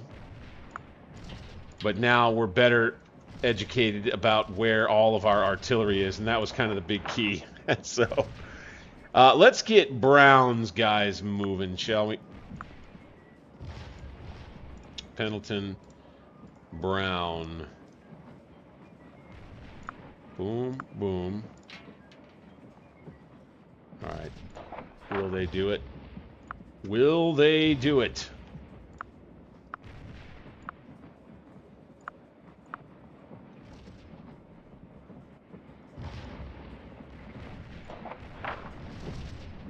I don't think so. Shoot. No, we're going to have to do it one by one, by God. Okay. Well, we'll use the the artillery battalion commander as kind of a landmark. But this could get a little bit frustrating once we get into the height and the heat of battle. We're going to have to be quick, quick, quick.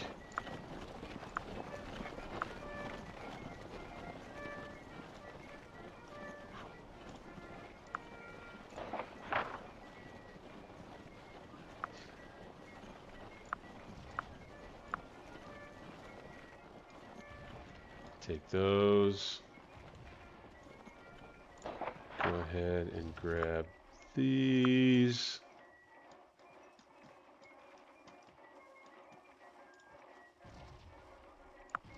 Get them on the move up here.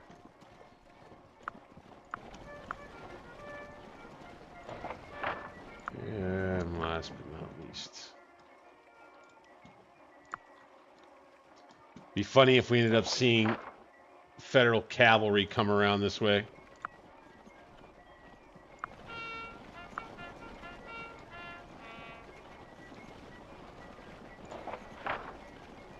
At that point, we'd know we're in trouble. Okay, I'd say this battery can kind of fill. We can put them back, say, about there. Boom.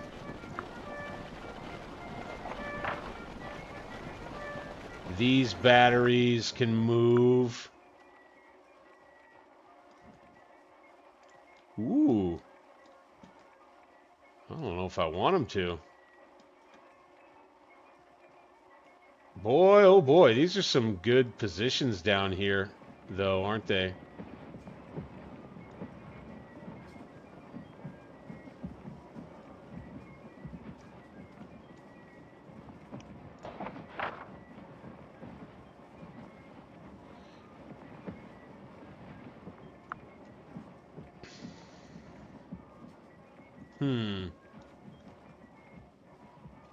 Interesting. These guys are covering the James River is what they're doing. Ah, okay. I don't think, if from a role-playing perspective, that those guns would be moved. I don't think these would be either. I think we'll just take a risk and empty out these guns right here. Let's do it. And oftentimes that's what happened in this era. Oftentimes that's what happens a lot of the time, really, is that you'll have... It's like both Mclellan and Lee, you got to give both of them credit for being professional soldiers, right? And each one of them knew, I think, in their gut, that it was coming time to put together an attack, and it was time to do or die. And that Mclellan knew just as well, but he is the one who hesitated, right? And unfortunately, he ended up kind of being that guy a lot. And I say unfortunately for, you know, the Union forces. Uh-oh. Ooh, I don't think we want him to use the road and go that way. Or will that work? Okay, no, that'll work. That'll work.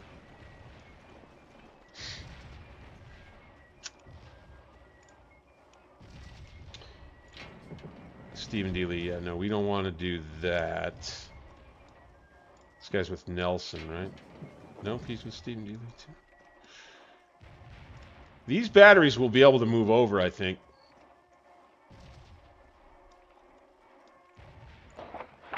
But I think the rest of Nelson's are in here. We don't want to move them, so we'll just have the two go with him. That'll be fine.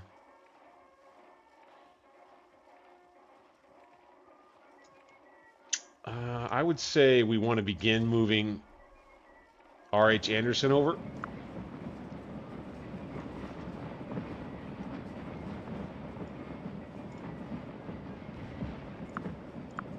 I really hope that we don't have trouble with division formations now.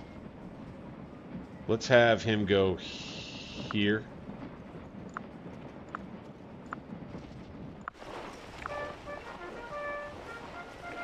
Good. Good, good, good. Okay, so that worked. They'll be in road column around there, and we'll have R.H. Anderson on the move. D.H. Hill. We're going to get going.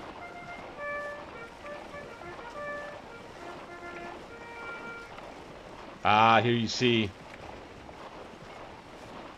Pearson's artillery. Where are they?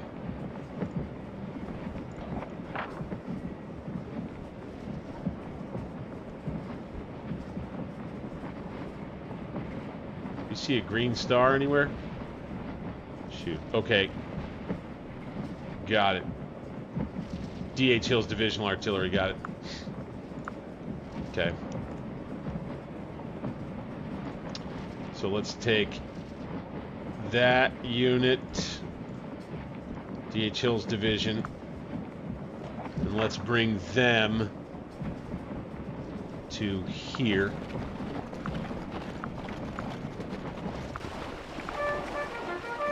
And his divisional artillery will come over too.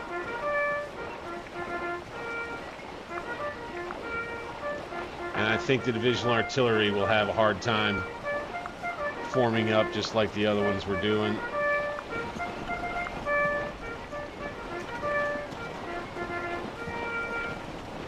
Or maybe not. Okay, I think the divisional artillery is working right. Oh, good. Okay, well that will save us a little bit. Fantastic.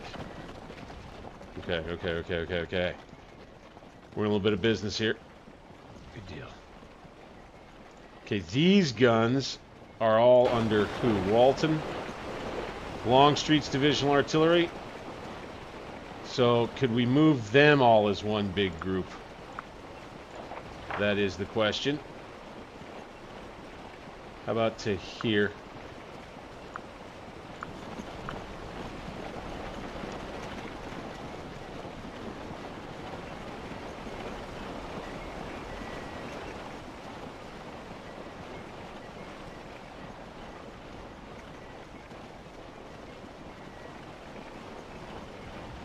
Okay, who are these guys? Major Hillary Jones, Army of Northern Virginia. Okay. So they've got all these. Okay, good. How about these guns get moving? Wow. Okay. That's a lot of cannon. Holy smokes, man. And we see Porter here with a messenger. Okay, that's fantastic. A courier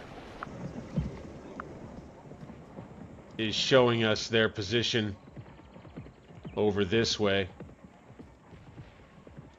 Got it. Right near the bridge there, so at least we see them. All right.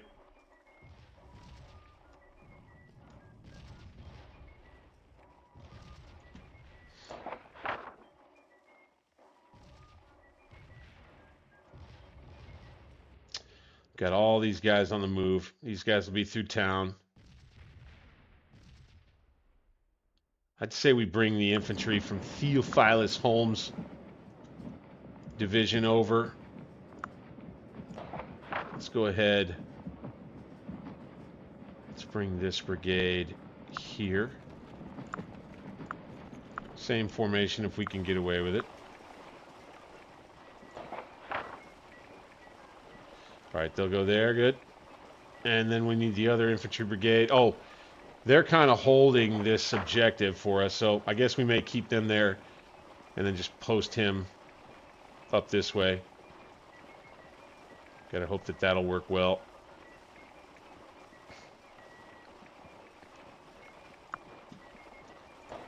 And the other one was...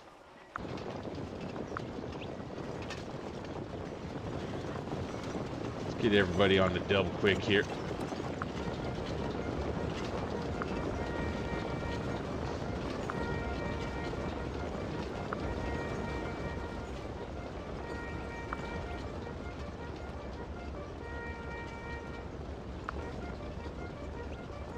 try to get this cavalry brigade up just a little more quickly.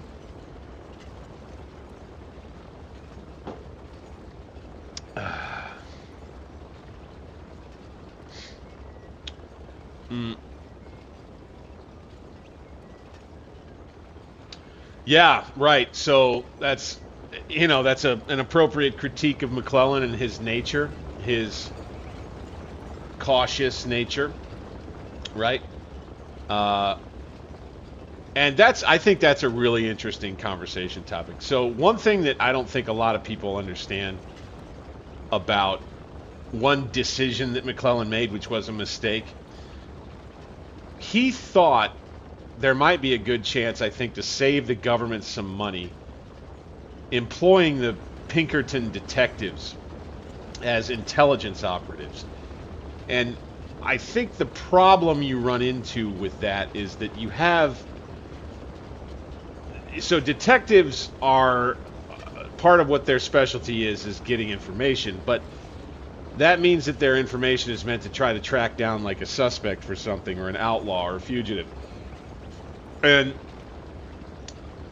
as far as working in military intelligence, I think you have private detectives who worked for McClellan, each wanting to make a name for themselves, each of them inflating and sensationalizing the reports that they were writing about what they were learning about enemy positions and strength. I think you had some of that with the Pinkerton detectives. I think you had inflated Confederate numbers being sent back to McClellan, and in one case, as I've seen it from multiple sources, that Pinkerton agents were telling McClellan that outside of Richmond, Lee had as many as 160 to 100 and maybe 80,000 troops. So, look, I'm one to step up and kind of play defender of McClellan from time to time. And I'm sorry, but if my intelligence is telling me that the enemy has me outnumbered 2-1, then I'm definitely going to be more cautious. Now, should McClellan have known that his information was not good information? Why would he have trusted a ragtag group of private detectives to feed him good military intelligence? You know, the private detectives, they don't have the same kind of connections. The private detectives can't run around the countryside with the same sort of authority. They also, I don't think, can operate... I don't know how you would say it, but military intelligence is just kind of a different animal. And your run-of-the-mill private detective, I don't believe, was ever going to be very good at collecting, interpreting, and reporting on military intelligence. And so that was something that was working against McClellan from really the very beginning. He was always getting bad information. What everybody, I think, you know, historians look back and they wonder about is, like, was he basically just helping himself have an excuse to be cautious, to be overly cautious? Was that his subconscious kind of, or unconscious you would call it, playing tricks on him a little bit and convincing him that what he should do is hire people that aren't really competent, but that will give him the excuses he needs not to move as much, you know, or whatever. You never know what's in a man's heart, or what have you. But what I will say, again, kind of in his defense, is that the information that he was getting was telling him something that would certainly give me pause. You know, if I had a report coming in that added up to Lee having over double my strength, launching some audacious flanking move would not be something that I would consider, you know, lightly. I think it's interesting to think about.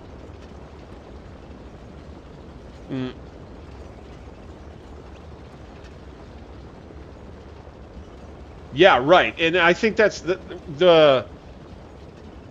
that's the thing that, like, he gets a ton of credit for, and that's what he was. He was a splendid trainer, preparer, equipper, and administrator. It just, unfortunately for him, was that his nature was to be really, really, really careful. He wanted to get everything set right, just right, get his big guns up, and just let the artillery do most of the work. He didn't want to get a whole bunch of his guys killed, sending them forward into, you know, what he knew would be kind of, I mean, and again, you kind of reflect on, like, the way that McClellan's vision of what he feared for his men. He loved his men. This army, you know, the Army of the Potomac was kind of like his baby. The next guy who could call it like his child was probably Hooker, because he made some reforms with the army that were really key. But McClellan, he's kind of like the father and the steward of the Army of the Potomac for the Union. And so he loved those men, and they loved him back.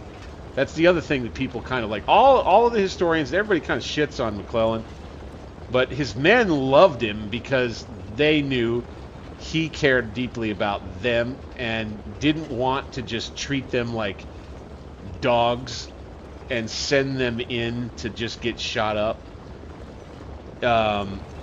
So what I think that McClellan didn't understand, and what he gets criticized rightly for, is the fact that, unfortunately, sending the men in, it's like Martin Sheen's General Lee says in the movie Gettysburg, we love the army, but in order to be a good general, you have to be willing to order the death of the thing you love, right? And that is just what McClellan could not get over. That he just could not get over that hump. General Lee, my command is marching towards Mechanicsville with Stewart's cavalry guarding my flanks. Excellent. Major General Thomas Jackson, I believe he's arrived, or just about. Okay, he's on his way. We'll want to try to take this.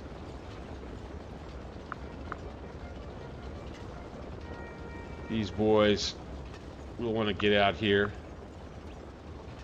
These boys can keep going where they're going.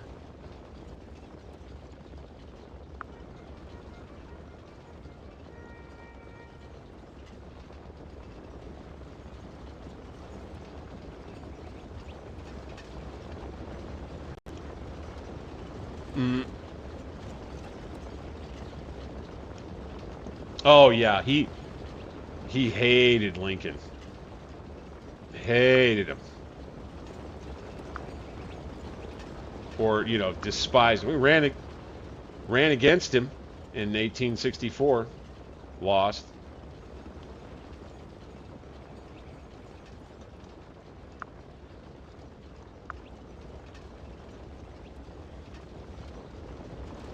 All right, I don't see any Yankees over here yet. Get the cavalry moving. Baker's brigade of cavalry now.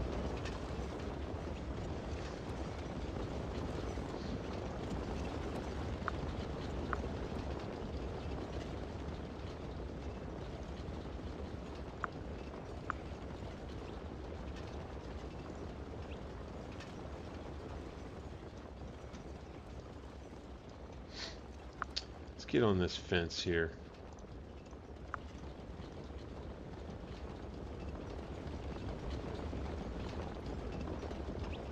Send the general on up the road.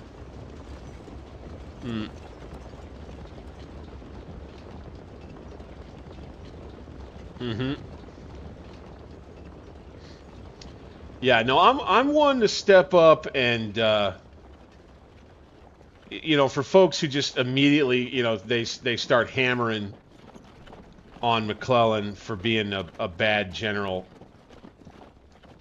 You know, I'm the one who's kind of like, nah, hang on a minute. Okay, he did do pretty well at West Point. He's a professional soldier. He was no dummy. He didn't not know what he was doing. He knew what he was doing. It just so happens that he just didn't have what a general needs to have: a little bit of reckless abandon, and again, a willingness to order your men into dangerous situations, and even deadly or suicidal ones, you might say. And you know, it's just something that it's hard to blame a general for loving his men. You know, you hold that near and dear to your heart, and you're kind of like, ah, gosh, don't you wish all generals could feel that way, right? But it's just something.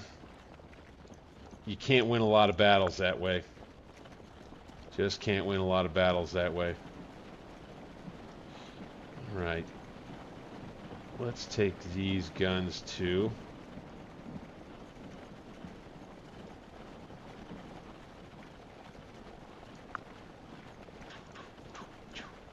Pow. Get them going.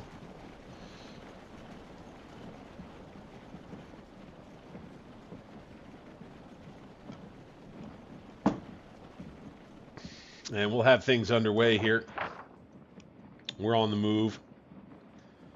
Yanks are not. They tried a little attack and got stuffed. Magruder stuffed them. And now we've got this. Good. That'll be 100 points for every half hour. Fantastic.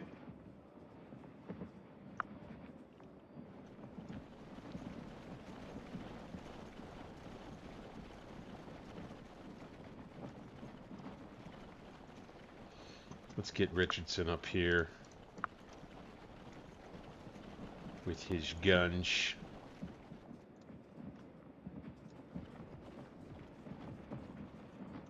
All right. Cavalry is going to advance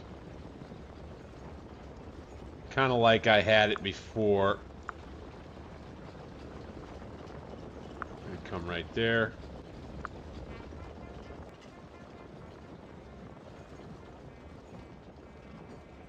Get out into a line.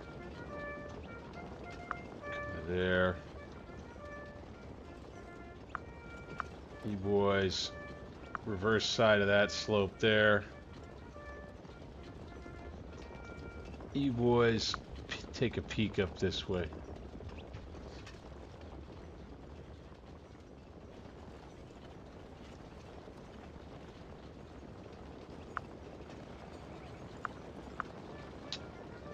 And then let's have this unit take a peek over here. And then we'll look to get artillery. I think we may end up with an artillery park that's kind of right.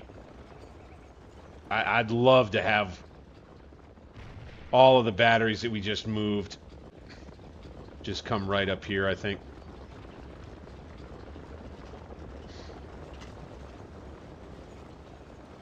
All these guns right here.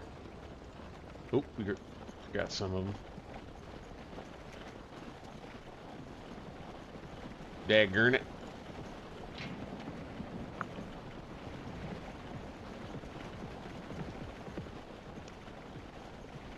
Let's go ahead and bring some all the way up into town. Just like that.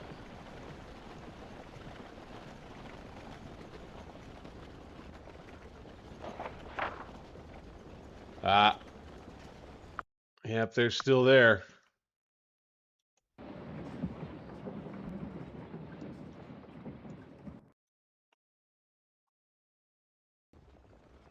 Okay, they're still here.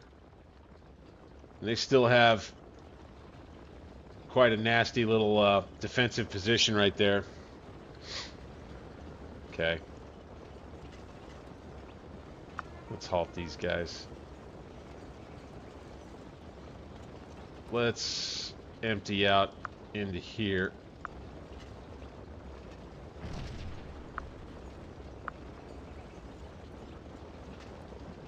They'll get shot at.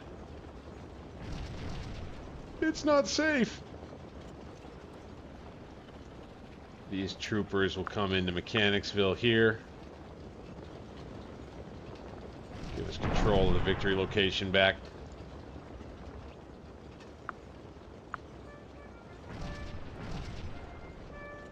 Oof, okay. Let's retreat. Okay, we're gonna get into the dip. Make it so they can't see us so well. Okay, and then these boys actually will head this way.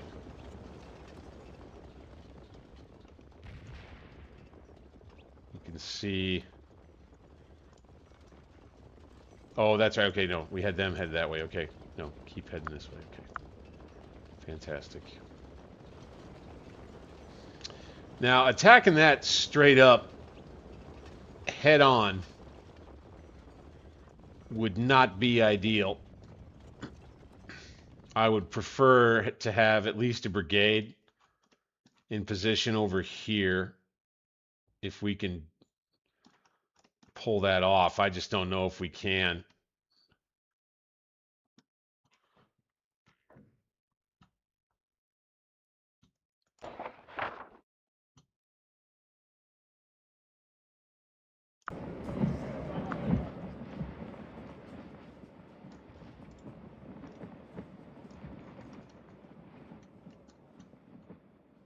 Let's get General Archer's brigade.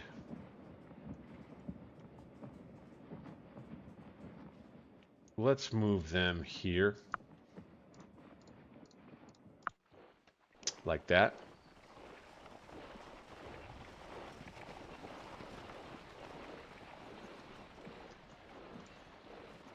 Pender's going to stay where he is for now. AP Hill's going to be the one that ends up getting on the move here.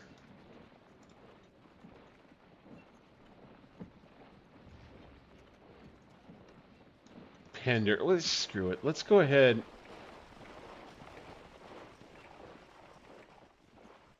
Let's go ahead and let's get AP Hill's troops on the move. Let's take Joseph Anderson's brigade. And he'll be the first, I think, to get in contact over here.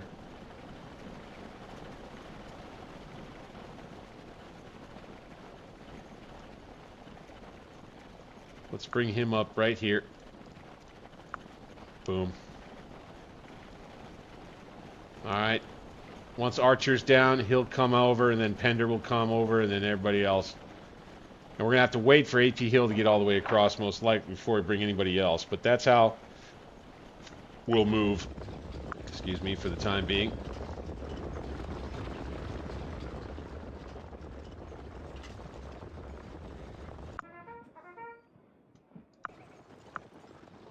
See these exhausted horsemen?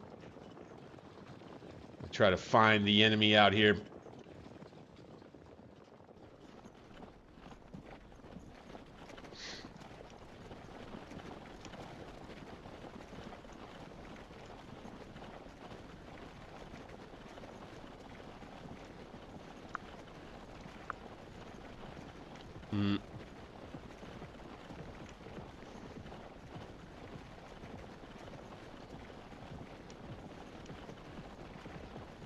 Yeah, you got to train an army up, man.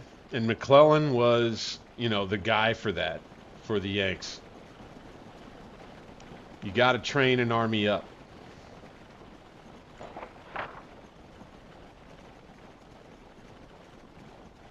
Okay. This position, holy smokes, man.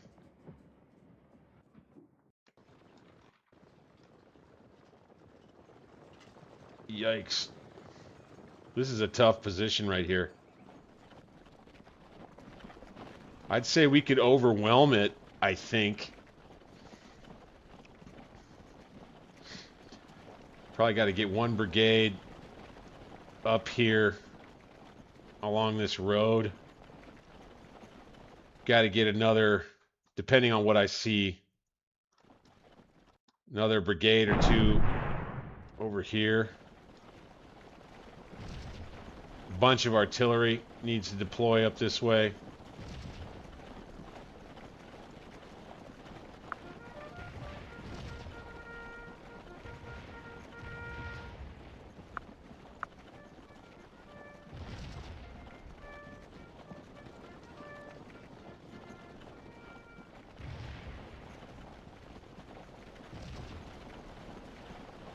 We'll have Cav out on the flank.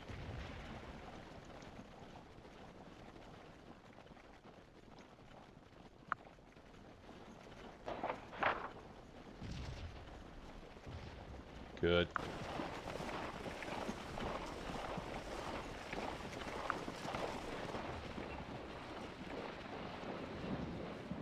Okay, here comes Archer.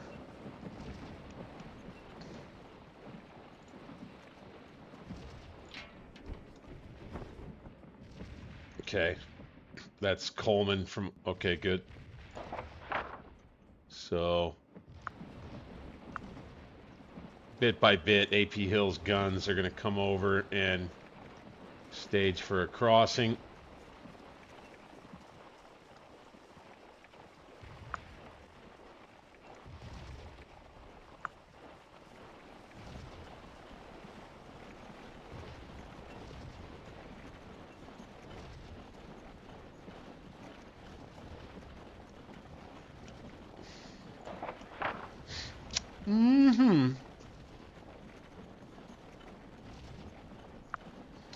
Up late tonight with the 7 days battles.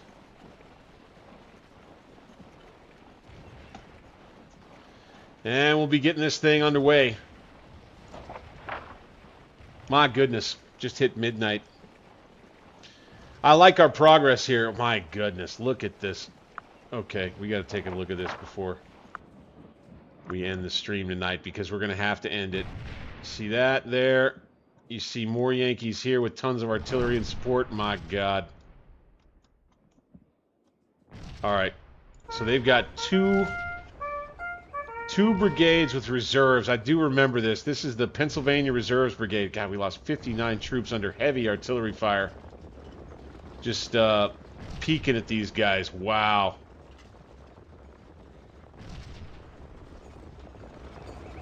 You had the 5th Virginia Cavalry that was under a nasty crossfire. That's the turning point mod at work for you right there. Credit to Grau. 60 casualties because they're taking fire from all of the Yankee cannon that are up here. And they're getting crossfire from one battery up here. That was just for taking a look-see.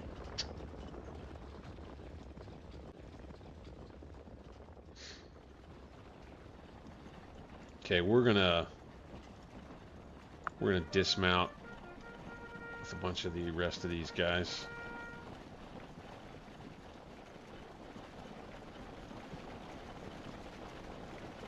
Get those guns going. Let's have these guns. Let's go ahead and have them deploy right here.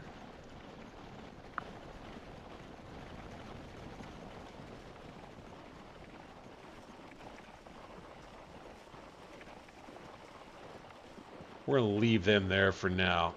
They're kind of like a flank guard for us. That's a little RP for you right there. So you get AP Hill's troops across.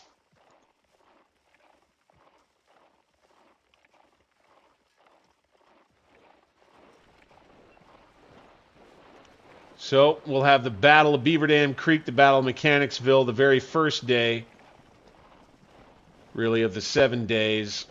We did the pre-day, the pre-battle day.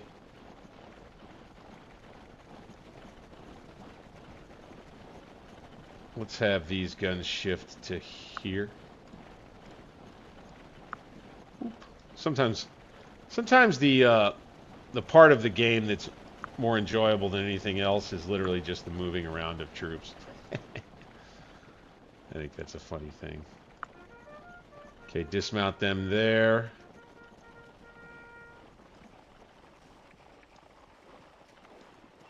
What we got to hope that we get sooner rather than later is troops from Jackson's corps driving this way and flanking the Union position right there.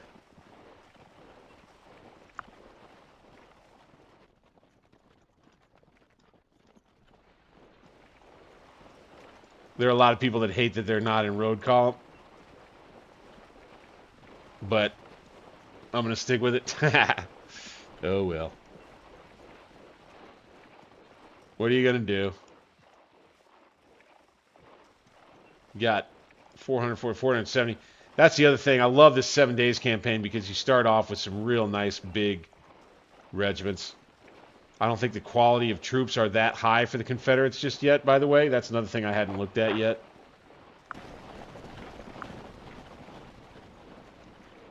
So you got Archer's troops that are militia, right? Same here, same here. Militia. Yep, all the way across the board. I believe that you've got relatively low quality, even for the Confederates, all over the map. 3, 3, 3, 3, 3, 3, 3. Yeah, no surprise there. That's probably the next hardest part in terms of building out the OOB, is to try to get the specifications right about their level of quality. There's some volunteers. Right, here we go. Boom, boom, boom, boom, boom. But see, this is the thing. This army was still a pretty new army at this stage. Pretty untested other than at Seven Pines. And there were some veterans with Longstreet and D.H. Hill who had fought at Bull Run, as well as Seven Pines. And then, of course, you had Jackson's veterans, who would be a major, major bonus. But really, the rest of the Army was kind of new, especially A.P. Hill's division. A.P. Hill's division, I think, was one of the newest divisions on the field, as a matter of fact.